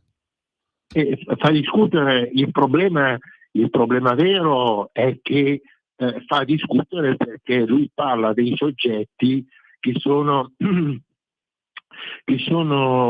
bloccati dal punto di vista culturale, soprattutto i media. Cioè, il problema che la gente dovrebbe capire, si vede chiaramente negli Stati Uniti, che i media manipolano sistematicamente l'informazione, per cui quello che viene scritto, poi i giornali viene sempre di meno, ma perché i ragazzi sono perennemente sui social, no? Ma la comunicazione viene sistematicamente manipolata, per cui la gente non sa mai la verità, perché la verità è qualcosa che disturba il manovratore, e quindi non si può dire la verità. È necessario avere delle persone, tra virgolette, che vengono incensate, e come Draghi io ho ricordato che se lui dicesse che Gesù Cristo è morto per il freddo ai piedi, i giornali scriverebbero che il Vangelo va riscritto, insomma, no? Questo paradosso, insomma, è legato a una sistematica manipolazione delle informazioni. Per ritornare al discorso dell'Europa, lui fa un discorso che è completamente astratto rispetto all'Europa, richiamandosi addirittura al piano Marshall. Ecco, aspetta, prima del piano Marshall faccio un passo indietro, no? Perché poi ci arriviamo. La premessa del piano Marshall è che in Europa ci sono 400 milioni di persone divise in tanti piccoli mercatini nazionali, che poi questi mercatini sarebbero anche gli stati, no? C'è questa, diciamo, questa specie di gaffe psicologicamente e anche culturalmente rilevante, per cui i mercatini sono in realtà gli stati. Il concetto però è che sia i mercatini che gli stati vanno superati per arrivare a una specie di super stato europeo, e questo è già un punto sul quale chiedo la tua riflessione. Secondo, perché naturalmente perché questa roba serve contro i cinesi, contro i russi, eccetera eccetera, no? Per non essere servi dei cinesi. E poi terzo passaggio, e poi ti lascio subito la parola, arriviamo a quegli 800 miliardi di piano Marshall, no? Il direttore del Corriere della Sera gli chiede, insomma, ma com'è che li tiriamo fuori questi 800 miliardi?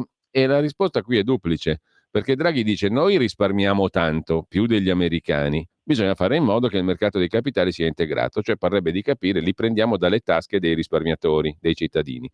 Dall'altra parte però, e qui scatta il paragone col piano Marshall, bisogna fare debito comune, debito pubblico comune a livello di superstato europeo, perché altrimenti il peso è troppo alto per i singoli paesi. E su questo ti lascio il commento, sia sul discorso dei mercatini, degli statini da superare per creare lo statone europeo, sia per il discorso dell'aggressione russa e cinese che si può combattere solo così, sia per il piano Marshall. Non si capisce se coi soldi nostri o coi soldi dello Stato, che poi è sempre la stessa cosa, tra l'altro. Ma insomma, questa per me è una pericolosa idiozia, no? Perché tu puoi, allora, il piano Marshall, richiamare il piano Marshall è qualcosa di assolutamente strumentale fuori luogo, perché il piano Marshall nacque alla fine della seconda guerra mondiale, quando c'era da ricostruire tutto, quando era importante la produttività del lavoro. Non a caso quella spinta diede luogo all'American Dream, al boom economico, eccetera, ma perché la gente aveva bisogno di lavorare, perché c'era da lavorare, perché c'era da costruire, eccetera. E soprattutto la guerra aveva portato un clima sociale di condivisione, non di rottura, non di incomprensione. Quindi fu in quegli anni che con De Gasperi, con Monnet, pensarono a un'Europa unita, a un'Europa, quelle sono state le condizioni che hanno consentito ai fondatori dell'Europa di pensare all'Europa unita. Prima fecero la comunità del carbone e dell'acciaio, la cosiddetta CECA, e poi venne fuori l'Europa, ma l'Europa viene fuori con quel pensiero, in quel momento storico. Oggi quell'Europa lì non c'è più. Allora prendiamo semplicemente i due paesi più importanti dal punto di vista del traino, cioè la Germania e la Francia. La Francia è un paradosso che dimostra la stupidità di chi la governa, insomma, no? Perché ci sono state le elezioni e l'Assemblée Nazionale della Le Pen ha avuto la più ampia espressione di voto, con circa il poco più del 30%. E questo ha impaurito il giovane, tra virgolette, giovane Macron e lo ha spinto a un'alchimia per mettere assieme una sorta di potpourri di partiti in cui c'era dentro di tutto, ma con l'unico obiettivo di fermare la Le Pen, d'accordo? Ci è riuscito, ma quando si è trattato di scegliere chi governava o come governare, qui le diversità dei partiti che hanno trovato un unico accordo nel combattere la Le Pen, qui è saltato il muro, perché alla fine tutti volevano la posizione e contemporaneamente gli altri gli erano contro, quindi era un pollaio con molti galli sostanzialmente. E a questo punto Macron fa il passo fatale, cioè si ritrova nella condizione di chiedere alla Le Pen, che lui aveva combattuto alle prime tornate elettorali, a chiedere alla Le Pen l'appoggio esterno per il governo costituendo. Ora, qui siamo nella follia, insomma, no? Questa è follia pura, cioè tu combatti la Le Pen e poi dopo, per mettere in piedi il governo, gli chiedi di appoggiare dall'esterno il governo che stai costruendo. È evidente che la Francia è seduta su una polveriera che scoppia, perché voglio vedere se la Le Pen dà l'appoggio esterno, cosa fa Mélenchon della France Insoumise, cosa fa la sinistra, cosa fanno gli altri, insomma, no? Macron è una persona estremamente pericolosa perché è stupido. E Scholz, d'altro canto, si stanno avvicinando le elezioni di altri due Länder che probabilmente seguiranno la via dei primi due, la Turingia, eccetera, e daranno la spallata definitiva al cancellierato di Scholz.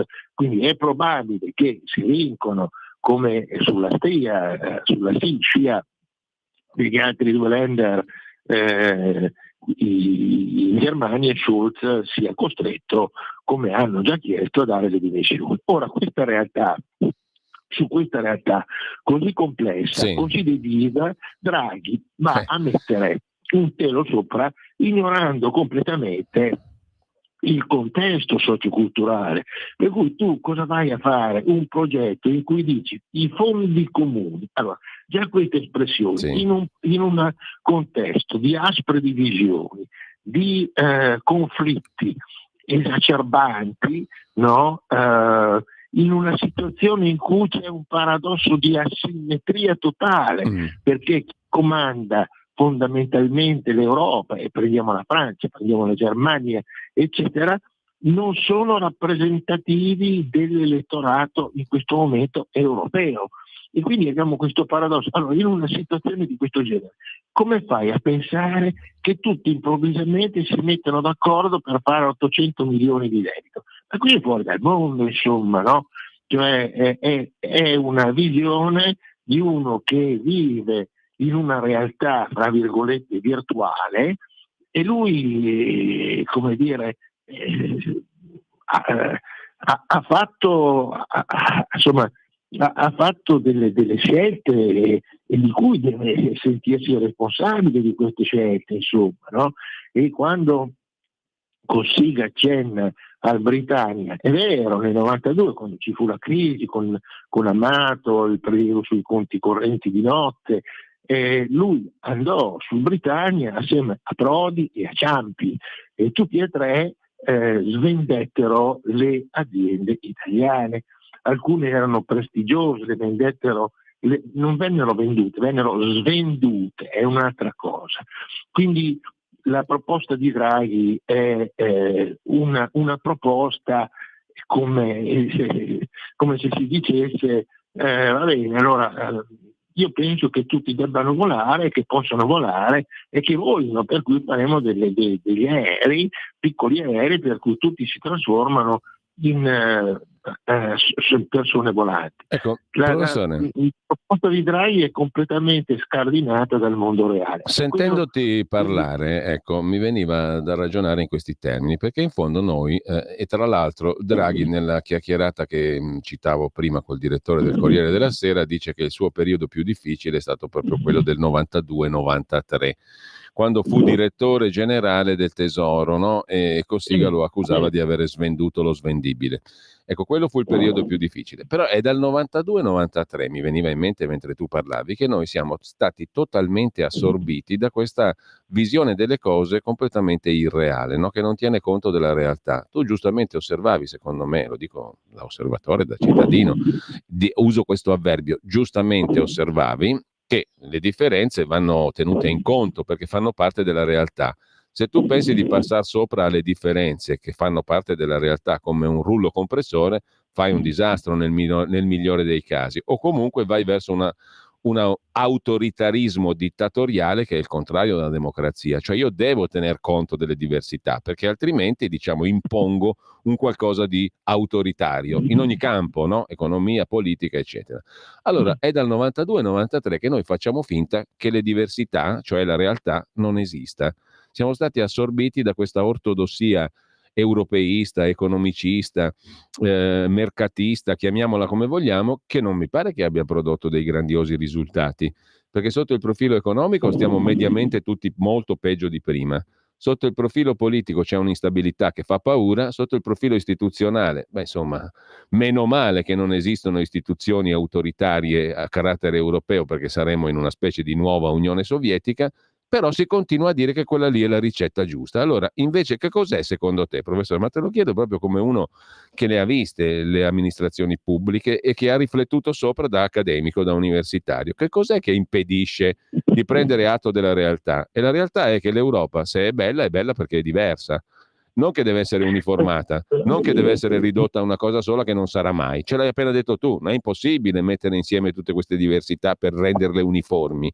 E allora perché continuiamo a percorrere quella strada lì? E non c'è uno sfigato di politico che ci venga a dire prendiamo atto della realtà e cambiamo strada. Magari si possono fare tante cose belle per le università, magari mettere in comune le esperienze europee, mettere in comune il mercato, favorire gli scambi economici. Ma questa roba qui non si può fare di creare un superstato. No, E tra no. l'altro, scusami, 800 miliardi, a me viene in mente un tuo bellissimo articolo sul debito pubblico, perché quello è un nuovo debito pubblico, se usiamo 800 miliardi Certo, in quel modo, certo. no? Il debito pubblico, tu hai scritto un bellissimo articolo, è qualcosa che oscilla tra la cultura della rendita e quella del mercato. Hai fatto un articolo che si chiude con una citazione, secondo me stupenda, del ministro Quintino Sella, ministro del Tesoro, 30 marzo 1868. Mi viene da dire che non è cambiato niente, ma lascio a te di concludere, visto che ci mancano 5 minuti, professore. No, allora, il discorso è qualcosa di estemporaneo, no? C'è un altro aspetto. Bisognerebbe farsi questa domanda. I padri fondatori dell'Europa oggi troverebbero le condizioni per pensare a un'Europa unita? Cioè, una volta allora c'era una spinta a stare uniti, una spinta a crescere, e poi c'è un'altra cosa di cui nessuno parla, e cioè il lavoro. Allora c'era lavoro per tutti, per cui la produzione faceva andare il sistema, e quindi noi negli anni 60 avevamo un debito sul PIL che era il 32%, il 33%, gli Stati Uniti avevano una crescita con delle imposte sul reddito che arrivavano al 72%, eppure crescevano perché? Ma perché c'era una cosa importante che qui non c'è più, c'è una disuguaglianza distruttiva. Quello che la gente dovrebbe capire è che noi dovremmo leggere la storia, capire la storia, perché la storia tende a ripetersi, e le civiltà nel tempo saltano da 2000 anni a questa parte, sempre solo per due motivi: le guerre e la disuguaglianza. Le guerre e la disuguaglianza spaccano le società. Noi oggi siamo in una situazione con una disuguaglianza che non ha precedenti nella storia dell'uomo. Ora, è evidente che queste difficoltà che nascono nel pensare l'Europa e che sembra che nessuno voglia capire, sono difficoltà di tipo culturale. Io ho scritto quell'articolo che tu hai letto dal titolo Il collasso della civiltà atlantica, della civiltà europea, atlantica, insomma, no? Siamo arrivati al fondo, come nella storia è sempre stato così, no? Tu arrivi a un punto di massima, poi ti fermi lì sopra perché pensi che il tempo non cambi, che sarà tutto come prima, finché viene il vento del cambiamento e ti fa cadere. Roma è caduta, la Russia è caduta, ma non è caduta con il muro di Berlino, è caduta prima con l'attacco all'Afghanistan. Quindi gli Stati Uniti sono di fatto alla fine della loro storia, questa è la realtà, e noi abbiamo una sudditanza suicida e pericolosa ai dettati degli Stati Uniti. Abbiamo una sudditanza, direi, rischiosa, che è inaccettabile. Cioè, l'Europa non riesce ad avere una sua autonomia. Io ho scritto che la von der Leyen, e ne abbiamo anche parlato, è una figura antistorica, perché in un momento in cui l'Europa deve recuperare il senso di essere Europa, qui nessuno ce l'ha il senso di essere Europa, deve recuperare il senso dell'Europa per avere una sua autonomia, per una sua indipendenza di pensiero. La von der Leyen è un esecutivo del Pentagono, punto. Per cui è una che prende ordini, se li mette in tasca e poi cerca di farli bene agli europei. Questo con riguardo a tutte le scelte. Cioè, noi adesso ci troviamo ad essere stati obbligati ai cambiamenti verdi, le macchine elettriche, e nessuno ne parla di questa cosa. Abbiamo la Volkswagen che vuole chiudere 2 stabilimenti, e i componenti delle macchine che non si faranno più, i componenti sono fatti da noi. Permettimi di fare una notazione, visto che l'orologio ci porta alle 8.58, abbiamo 1 minuto e qualcosa, no? A proposito di automobili, io ti chiedo 2 cose velocissime, se riesci a condensarle in poco tempo. La prima, quanto pesa realmente nell'economia reale il settore automotive? Primo. Secondo, c'era stato detto che i cinesi venivano in Italia e il ministro Urso si dava da fare, anche si è dato da fare, dice di darsi da fare per portarli qui per produrre. Invece la casa cinese Dongfeng, una delle più importanti candidate a venire in Italia a Mirafiori, ha detto attenzione, noi non veniamo a produrre, noi veniamo a vendere. Magari dopo, in futuro, vedremo se è il caso. È una roba molto diversa dal produrre e quindi dare lavoro anche all'indotto italiano. Mi sembra che i cinesi di tutto possono difettare tranne che di chiarezza in certi casi, no? È così, cioè noi abbiamo anche oggettivamente, insomma, no? La storia presenta sempre il conto, no? Noi abbiamo da anni un governo che si indebolisce sempre di più dal punto di vista culturale, no? E quando ho scritto la cultura della rendita e la cultura del mercato è esattamente quello. Cioè noi oggi viviamo di una cultura prevalentemente di rendita, perché vivere di rendita è meglio che vivere dei rischi del mercato, per cui è più difficile trovare della gente che si impegna, come era nel primo dopoguerra, sui rischi personali, ad assumere le sfide del mercato, eccetera. Insomma, no? Siamo riempiti di finanza che ci ha fatto fare un debito pazzesco. Ora, il modello a cui noi facciamo riferimento a quello americano, gli americani stanno collassando. Questa è la realtà dei fatti. Professore, se tu sei d'accordo, visto che dobbiamo chiudere, sono le 9, io chiuderei citando quello che è la tua citazione in realtà in conclusione dell'articolo sul debito di cui parlavo. Quintino Sella, 30 marzo 1868. Faceva una considerazione sul paese. In Italia, scriveva l'ex ministro famoso ministro del tesoro, delle finanze, dell'economia, in Italia non va abbastanza desiderio di arricchirsi per mezzo del lavoro e del risparmio.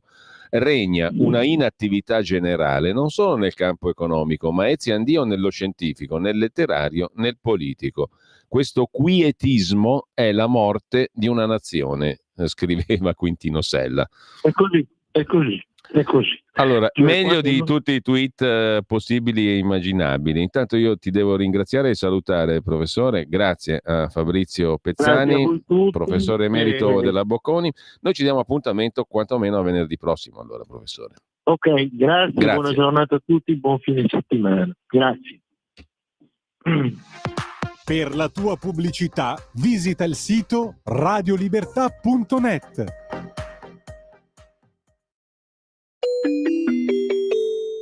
Qui Parlamento. Do il benvenuto e il buongiorno ad Andrea Barabotti, deputato toscano di Massa Carrara della Lega e componente delle commissioni parlamentari bilancio e attività produttive, commercio e turismo. Buongiorno Barabotti, grazie per essere con noi. Mi permetta di dire che abbiamo appena chiuso la conversazione con il professor Fabrizio Pezzani, professore emerito dell'Università Bocconi, ma non bocconiano, questo mi pare di poterlo sottolineare.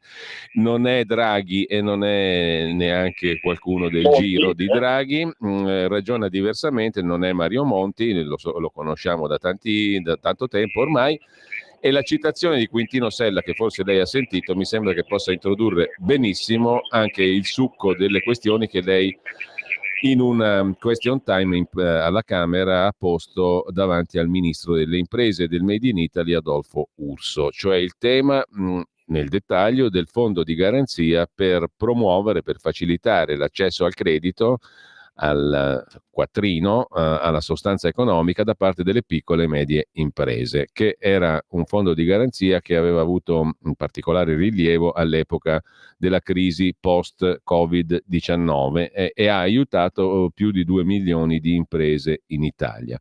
Nel 2020 Covid c'è stato il boom delle garanzie, poi dopodiché il fondo si è ridimensionato. La Lega vuole che questo fondo non si ridimensioni e che venga quindi garantito il sostegno per l'accesso al credito, visto che, come argomentava il ministro Sella nel 1868, il quietismo è la morte di una nazione e l'inattività nel campo economico è un bel disastro, o no?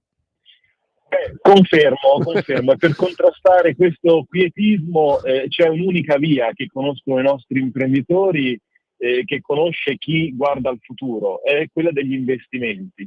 cioè investire nelle proprie risorse umane, investire nei propri beni strumentali, investire nei macchinari, investire in tutto quello che serve per stare al passo con i tempi, per competere con in questo mercato globale che si fa sempre più complesso e che comunque non perde la sua dimensione globale. La concorrenza è spietata, lo vediamo anche all'interno dei confini europei, e le nostre aziende devono avere gli strumenti per competere.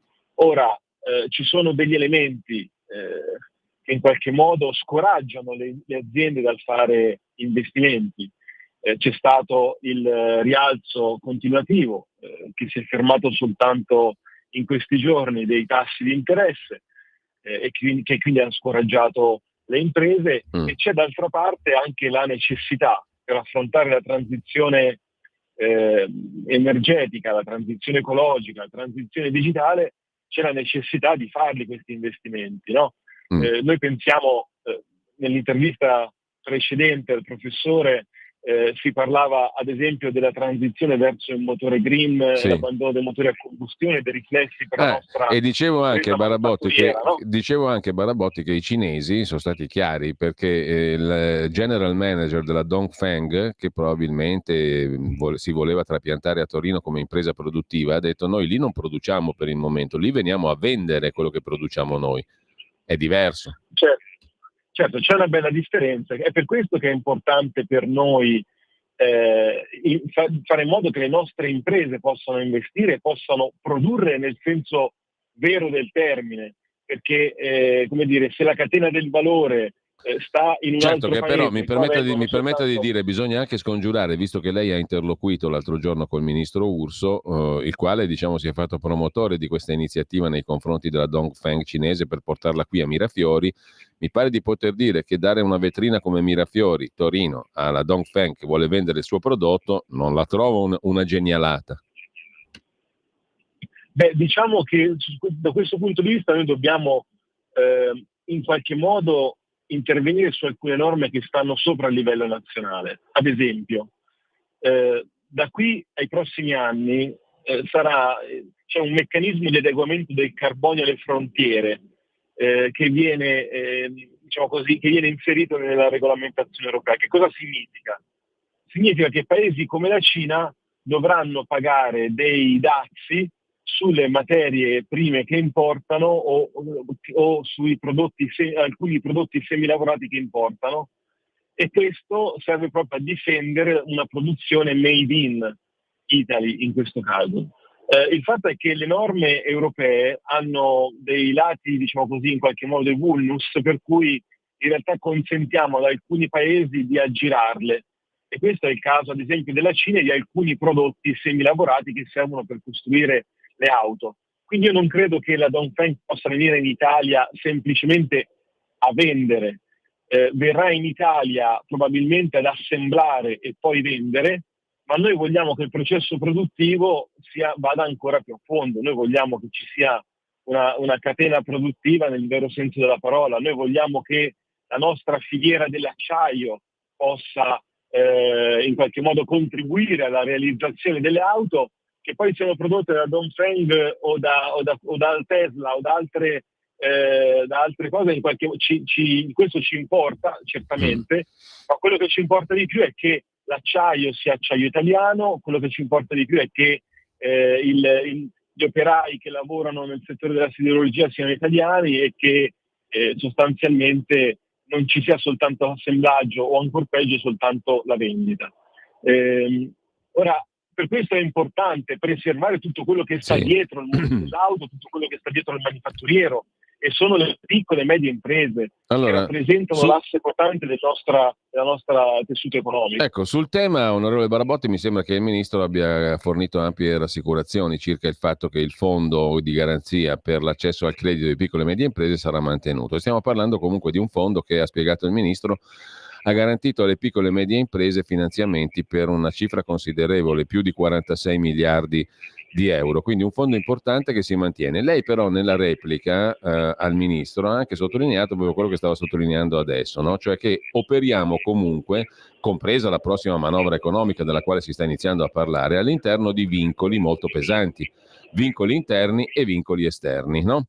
Legati anche alla rigidità delle nuove norme di Bruxelles, del nuovo patto di stabilità. Anche il ministro Giorgetti ha detto una bella camicia di forza. Ma io mi domando allora, da cittadino, stavamo parlando prima di Draghi, del 92-93, dice Draghi è stato il mio periodo peggiore, omissis, perché ci servirebbe l'avvocato penalista, ma al di là di questo, ma perché noi dobbiamo continuare su questi binari se questi binari stiamo costantemente sperimentando che non sono binari utili a farci andare verso il progresso, il meglio, il miglioramento, a sviluppare tutte le nostre potenzialità di paese, anche economiche e produttive? Per quale diavolo di motivo dobbiamo continuare a percorrere una strada che evidentemente, ormai stiamo parlando di più di 30 anni, è una strada perniciosa, negativa, pericolosa, pessima? Manca una direzione politica. Questo è il tema. L'Italia ha rinunciato a una parte della propria sovranità aderendo all'Unione e in qualche modo confidando che questa Unione potesse avere una visione politica comune. In realtà negli anni il meccanismo elettorale e, se vogliamo, anche i risultati usciti dalle urne hanno dato vita a dei Frankenstein piuttosto che a delle commissioni. Quindi anche in questa legislatura noi troviamo il Partito Popolare Europeo insieme ai socialisti, insieme a una parte della sinistra, insieme ai Verdi, insieme a tutta una serie di organismi e partiti politici e forze politiche che non hanno una visione comune. E allora, se la politica non può segnare una visione, a far quadrare il cerchio ci pensano i tecnici. E i tecnici lo fanno, calcolatrici alla mano, percentuali alla mano, ma senza una visione. E noi abbiamo un'Europa senza visione perché la politica non è centrale. E quindi anche quando si guarda al modo per far quadrare, diciamo, al modo per tutelare la stabilità finanziaria ed economica dell'Unione, si guarda soltanto in termini di numeri e non in termini di visione. E quindi l'Italia è fra quei paesi che ha grandissime potenzialità, ha un grandissimo know-how, una grandissima tradizione, e tutto questo viene soffocato dai tecnicismi e dalla burocrazia che a Bruxelles è imperante. Però il problema è la mancanza di visione politica che ha la Commissione europea da quando sostanzialmente il Parlamento europeo ha questa dimensione nelle nostre vite. No, perché tra un po' uno si domanda, no? Ma che cavolo vado a votare a fare io? Se poi c'ho il vincolo di qua, il vincolo di là, sta sopra la mia testa, sta sopra il mio paese, sta sopra la dimensione della mia amministrazione locale, regionale, nazionale, no? Certo. Il sillogismo conduce a quello. Io cosa cavolo mi metto la scheda nell'urna se non serve a niente? O a poco? Questo è un grande tema e noi purtroppo facciamo i conti, dicevamo, con questi vincoli, che sono vincoli esterni, lo ricordavamo, vincoli interni, perché l'Italia nei prossimi anni avrà minori entrate legate alle spese pazze per super bonus e reddito di cittadinanza, avrà soprattutto in questo momento, Giorgetti l'ha detto, questa è una manovra in qualche modo di galleggiamento, dove noi abbiamo la necessità di far quadrare i bilanci pubblici, abbiamo la necessità di sottostare ad alcune regole europee perché in qualche modo i mercati si aspettano questo e quindi dobbiamo anche rassicurare i mercati, eccetera.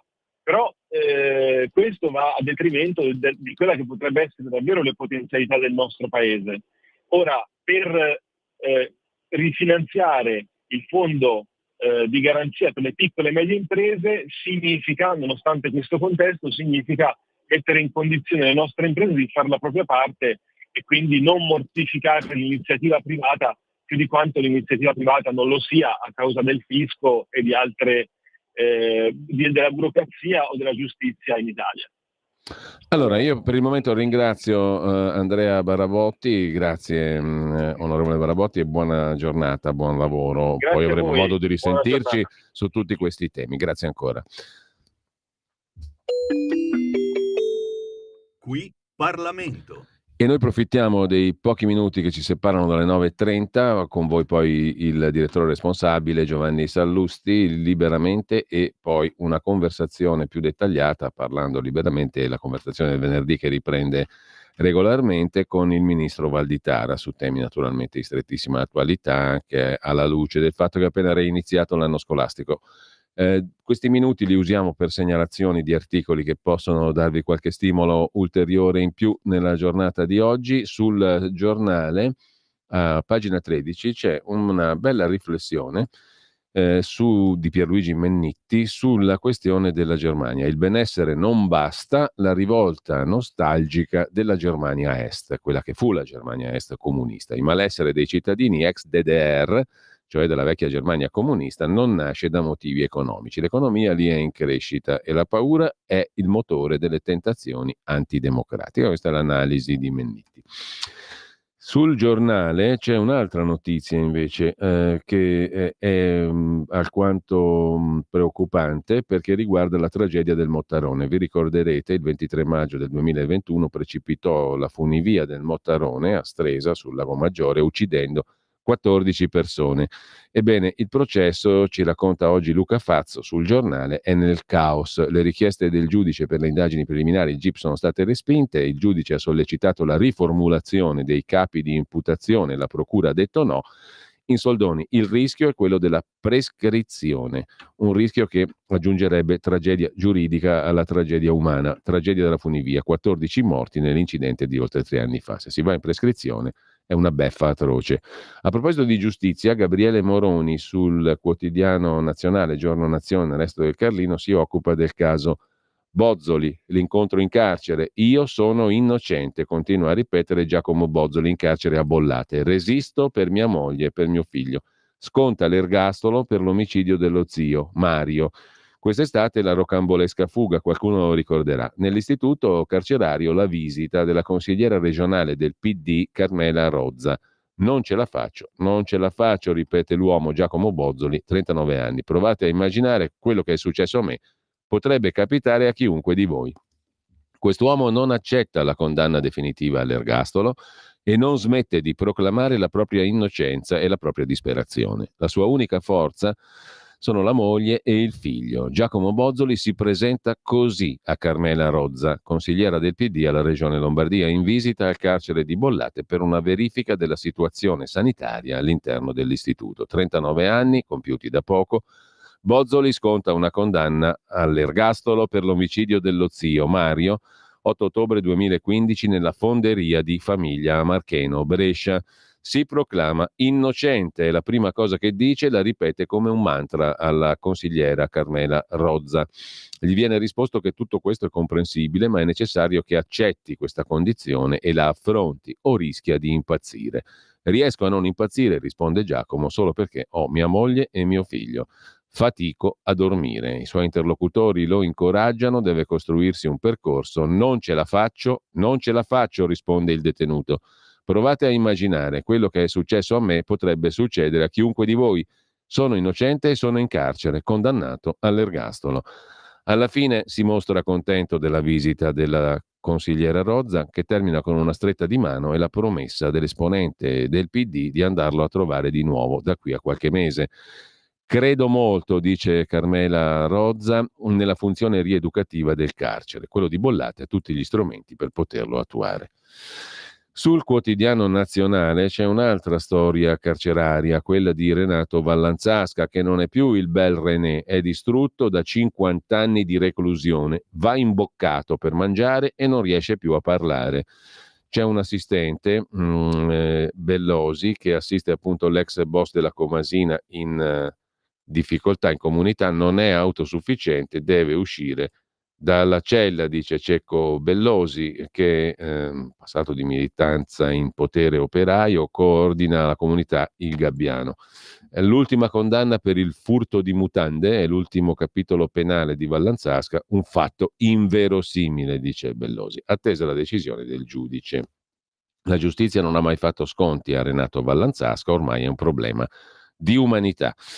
Mentre l'avvocato Salvagni, come dicevamo, lo racconta il quotidiano Il Tempo, chiede il test del DNA sull'omicida di Sara Verzeni per riaprire il caso eventualmente di Yara Gambirasio. Cambiando decisamente argomento, ve lo segnalo così en passant, a pagina 7 di Repubblica, Claudio Tito si occupa da Bruxelles della questione dei fondi europei per il PNRR, della proposta Draghi, della Germania che non vuole i nuovi Eurobond che vuole Draghi, insomma di tutta questa aria fritta di cui si combinerà ben poco, che quaglierà ben poco. Comunque la Commissione europea sta valutando come rifinanziare il PNRR dopo il 2026. Creare debito comune però non si può perché viola gli accordi attualmente in vigore. Nel frattempo, sempre da Repubblica, l'architetto star Stefano Boeri, Milano, è indagato per abusi edilizi per il condominio di lusso, il Bosco Navigli, 90 appartamenti con prezzi stellari, sopra gli 11.000 euro al metro quadro. Per la procura l'ok al Bosco Navigli ottenuto senza passare dalla giunta e dal consiglio comunale, ma il progettista dice sarà presto fatta chiarezza. Intanto a proposito di questo, sul dorso milanese di Repubblica la procura sta entrando in una nuova fase della guerra sui palazzi da costruire al di là di Bosco Navigli. Le inchieste sull'urbanistica vanno verso una nuova stagione, ci racconta Repubblica. Il 26 settembre un giudice dovrà decidere se celebrare il dibattimento sulle torri di via Stresa. L'iscrizione nel registro degli indagati dell'Archistar Boeri chiude l'indagine su Bosco Navigli, ma apre la nuova stagione di indagini sull'urbanistica milanese. 15 fascicoli noti, altri ancora coperti da segreto investigativo. Il prossimo 26 settembre arriverà al vaglio di un giudice il caso delle torri di via Stresa. Bisognerà stabilire se disporre o meno il processo e si vedrà. Non è chiusa la partita. Sulla Stampa di Torino invece Made in Italy, il flop del liceo del Made in Italy, pochi iscritti, percorso di studi incerto dopo il biennio, il Consiglio di Stato boccia il corso voluto dalla Premier Meloni. Consiglio di Stato e TAR del Lazio però hanno scassato i cabasisi, perché penso che molti siano dell'opinione che questi organi della giustizia amministrativa, che in sostanza non rispondono a nessuno, si ergono molto spesso al di sopra anche dei governi. Il principio è sbagliato. Poi il Made in Italy sarà anche un flop, ma lasciateci governare, visto che li abbiamo votati noi, tra l'altro. A proposito del ministro Valditara, che sentirete tra pochi minuti con il direttore responsabile Giovanni Sallusti, alternanza scuola-lavoro, da comunisti essere contro, ha detto il ministro Valditara. Mancheranno 1 milione di specializzati. Il danno economico in miliardi di euro legato alla carenza di specializzati è pari a 35 miliardi. 47% la percentuale di posti di lavoro che saranno scoperti entro il 2027. Fare l'alternanza scuola-lavoro è cosa ottima, ribadisce il ministro Valditara. Chi è contro è un comunista. Chiudiamo con poi andiamo a vedere velocissimamente anche i settimanali, però vi segnalo sulla Verità l'intervista di Tobia De Stefano al vice segretario della Lega insieme al veneto Alberto Stefani, il neo vice segretario Claudio Durigon, che è anche sottosegretario al Ministero del Lavoro. Sgravi da 5 miliardi per chi fa figli, l'assegno minimo salirà fino a 650 euro, più detrazioni per le famiglie numerose, TFR liquidazione nei fondi pensione, ragioniamo su una quota del 25% obbligatoria e la conferma dopo 6 mesi. Rafforzeremo l'autority di vigilanza, la Covip, annuncia il sottosegretario al lavoro Durigon. Adesso un attimo solo chiedo aiuto alla regia, mettiamo un'altra schermata, nel frattempo io cerco di recuperare l'accesso all'edicola digitale perché volevo nei pochissimi minuti che abbiamo anche dare un'occhiata ai 2 settimanali del venerdì, il venerdì di Repubblica e il 7 del Corriere della Sera. Adesso ci arriviamo un attimo soltanto, eccoci qui, cominciamo con il venerdì di Repubblica. La copertina del venerdì di Repubblica, i giovani Holden, ha formato migliaia di ragazzi la scuola di scrittura di Alessandro Baricco, che ora festeggia i suoi primi 30 anni. Questo qui è un omaggio, diciamo così, ad Alessandro Baricco. Perché aumenta il costo della vita? Perché c'è troppa domanda. La vignetta di Altan. che insomma lascia un po' perplessi. Dopo l'iniziale perplessità forse si riesce a coglierne il senso. Intanto, sfogliando insieme a voi il venerdì di Repubblica, scrivi ragazzo scrivi, niente esami, niente voti, tanta pratica, era nata così 30 anni fa la scuola Holden di Baricco a Torino, correva l'anno 1994 e questo è l'argomentone di apertura del venerdì di Repubblica, che poi si occupa di grossissimi guai a Tonga, niente po' di meno. L'arcipelago del Sud Pacifico detiene da tempo il primato mondiale di persone obese. Ora su questo pezzo di paradiso sono sbarcate anche le metanfetamine. Un reportage di Massimo Calandri che ci fa capire che ormai il guasto è dappertutto nel mondo. Secondo, anche a Tonga sono messi male, roba de mat. Il Monte Athos, qualcuno lo conosce, è un paese per giovani conservatori. Nei celebri monasteri greci, le tre dita, l'ultima è il Monte Athos, nella penisola calcidica, una zona di grande bellezza peraltro. Nei celebri monasteri greci le donne sono bandite da sempre, le regole sono vecchie di secoli. La novità è che adesso chi sogna un ritorno al passato li trova molto sexy, queste regole così fuori dal tempo. I problemi sono iniziati con l'età dei lumi, dice un trentenne psicologo parigino che si è rifugiato al Monte Athos. Beato lui, un poeta per il Myanmar, l'ex Birmania, è invece il titolo di un reportage del New York Times che il venerdì di Repubblica ripubblica. Un poeta perché si tratta di Khao Mang Zaungka. Oggi vive nella giungla, comanda una milizia di uomini, sono 1000, che si battono contro la dittatura dei generali che ha abusato in maniera vergognosa e violentato di fatto, di diritto, fisicamente, mentalmente, psicologicamente, la premio Nobel Aung San Suu Kyi, mettendola in galera all'alba dei quasi 80 anni per una stupidissima accusa, possesso di Walkman. Pensate, non esistono neanche più i Walkman, se non forse in Birmania.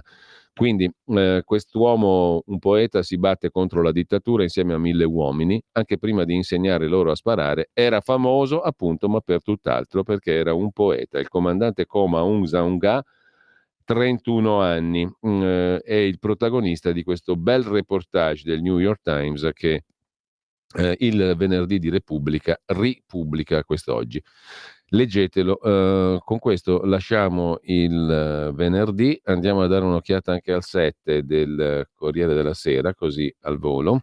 Federica Pellegrini in copertina, che barba che noia, e poi superata Federica Pellegrini, che anche lei insomma direi che ci ha un po' saturato. La guerra, la storia militare è stata rimossa ed è un errore.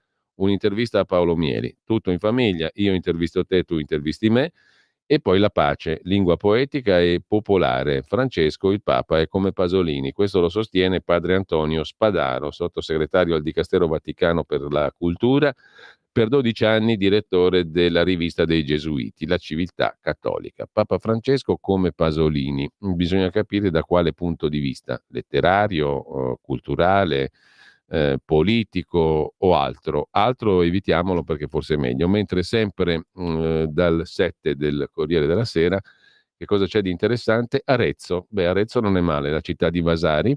Questa però è una pubblicità cittadina. E poi l'imprenditore che parla già da politico. Trattasi di Elon Musk. La sua crociata dai toni estremi, caricaturali quasi, contro la sinistra di Kamala Harris sarà decisiva per le presidenziali americane? Si domanda Stefano Gaggi. Massimo Gaggi, chiedo scusa. Forse no, ma con i deepfake e il suo enorme potere, Elon Musk sta forzando le regole democratiche. Con questo ci salutiamo. Buona prosecuzione di ascolto a tutti, sono le 9:27, facciamo in tempo ad ascoltare musica a caso prima di lasciare lo spazio appunto a Liberamente e Liberamente Parlando con Giovanni Sallusti e con il ministro Valditara a seguire. Buona mattina, buon ascolto. A seguire ancora dopo le 10:30 abbiamo invece la possibilità di ascoltare Antonino Danna con la sua rubrica oggi Chilometro Zoom, il drive time in mezzo ad agricoltura, pesca e ambiente, con Lorenzo Viviani, con Vincenzo Valenti.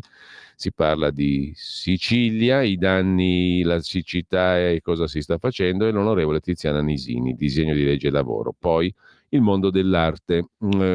Tanta roba e buon ascolto.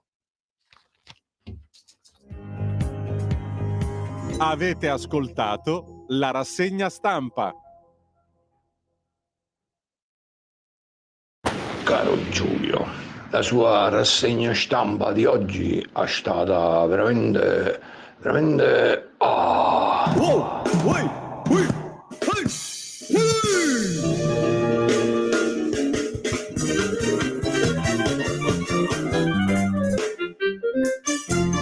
Perché la terra dei cacchi è la terra dei cacchi. Giusto?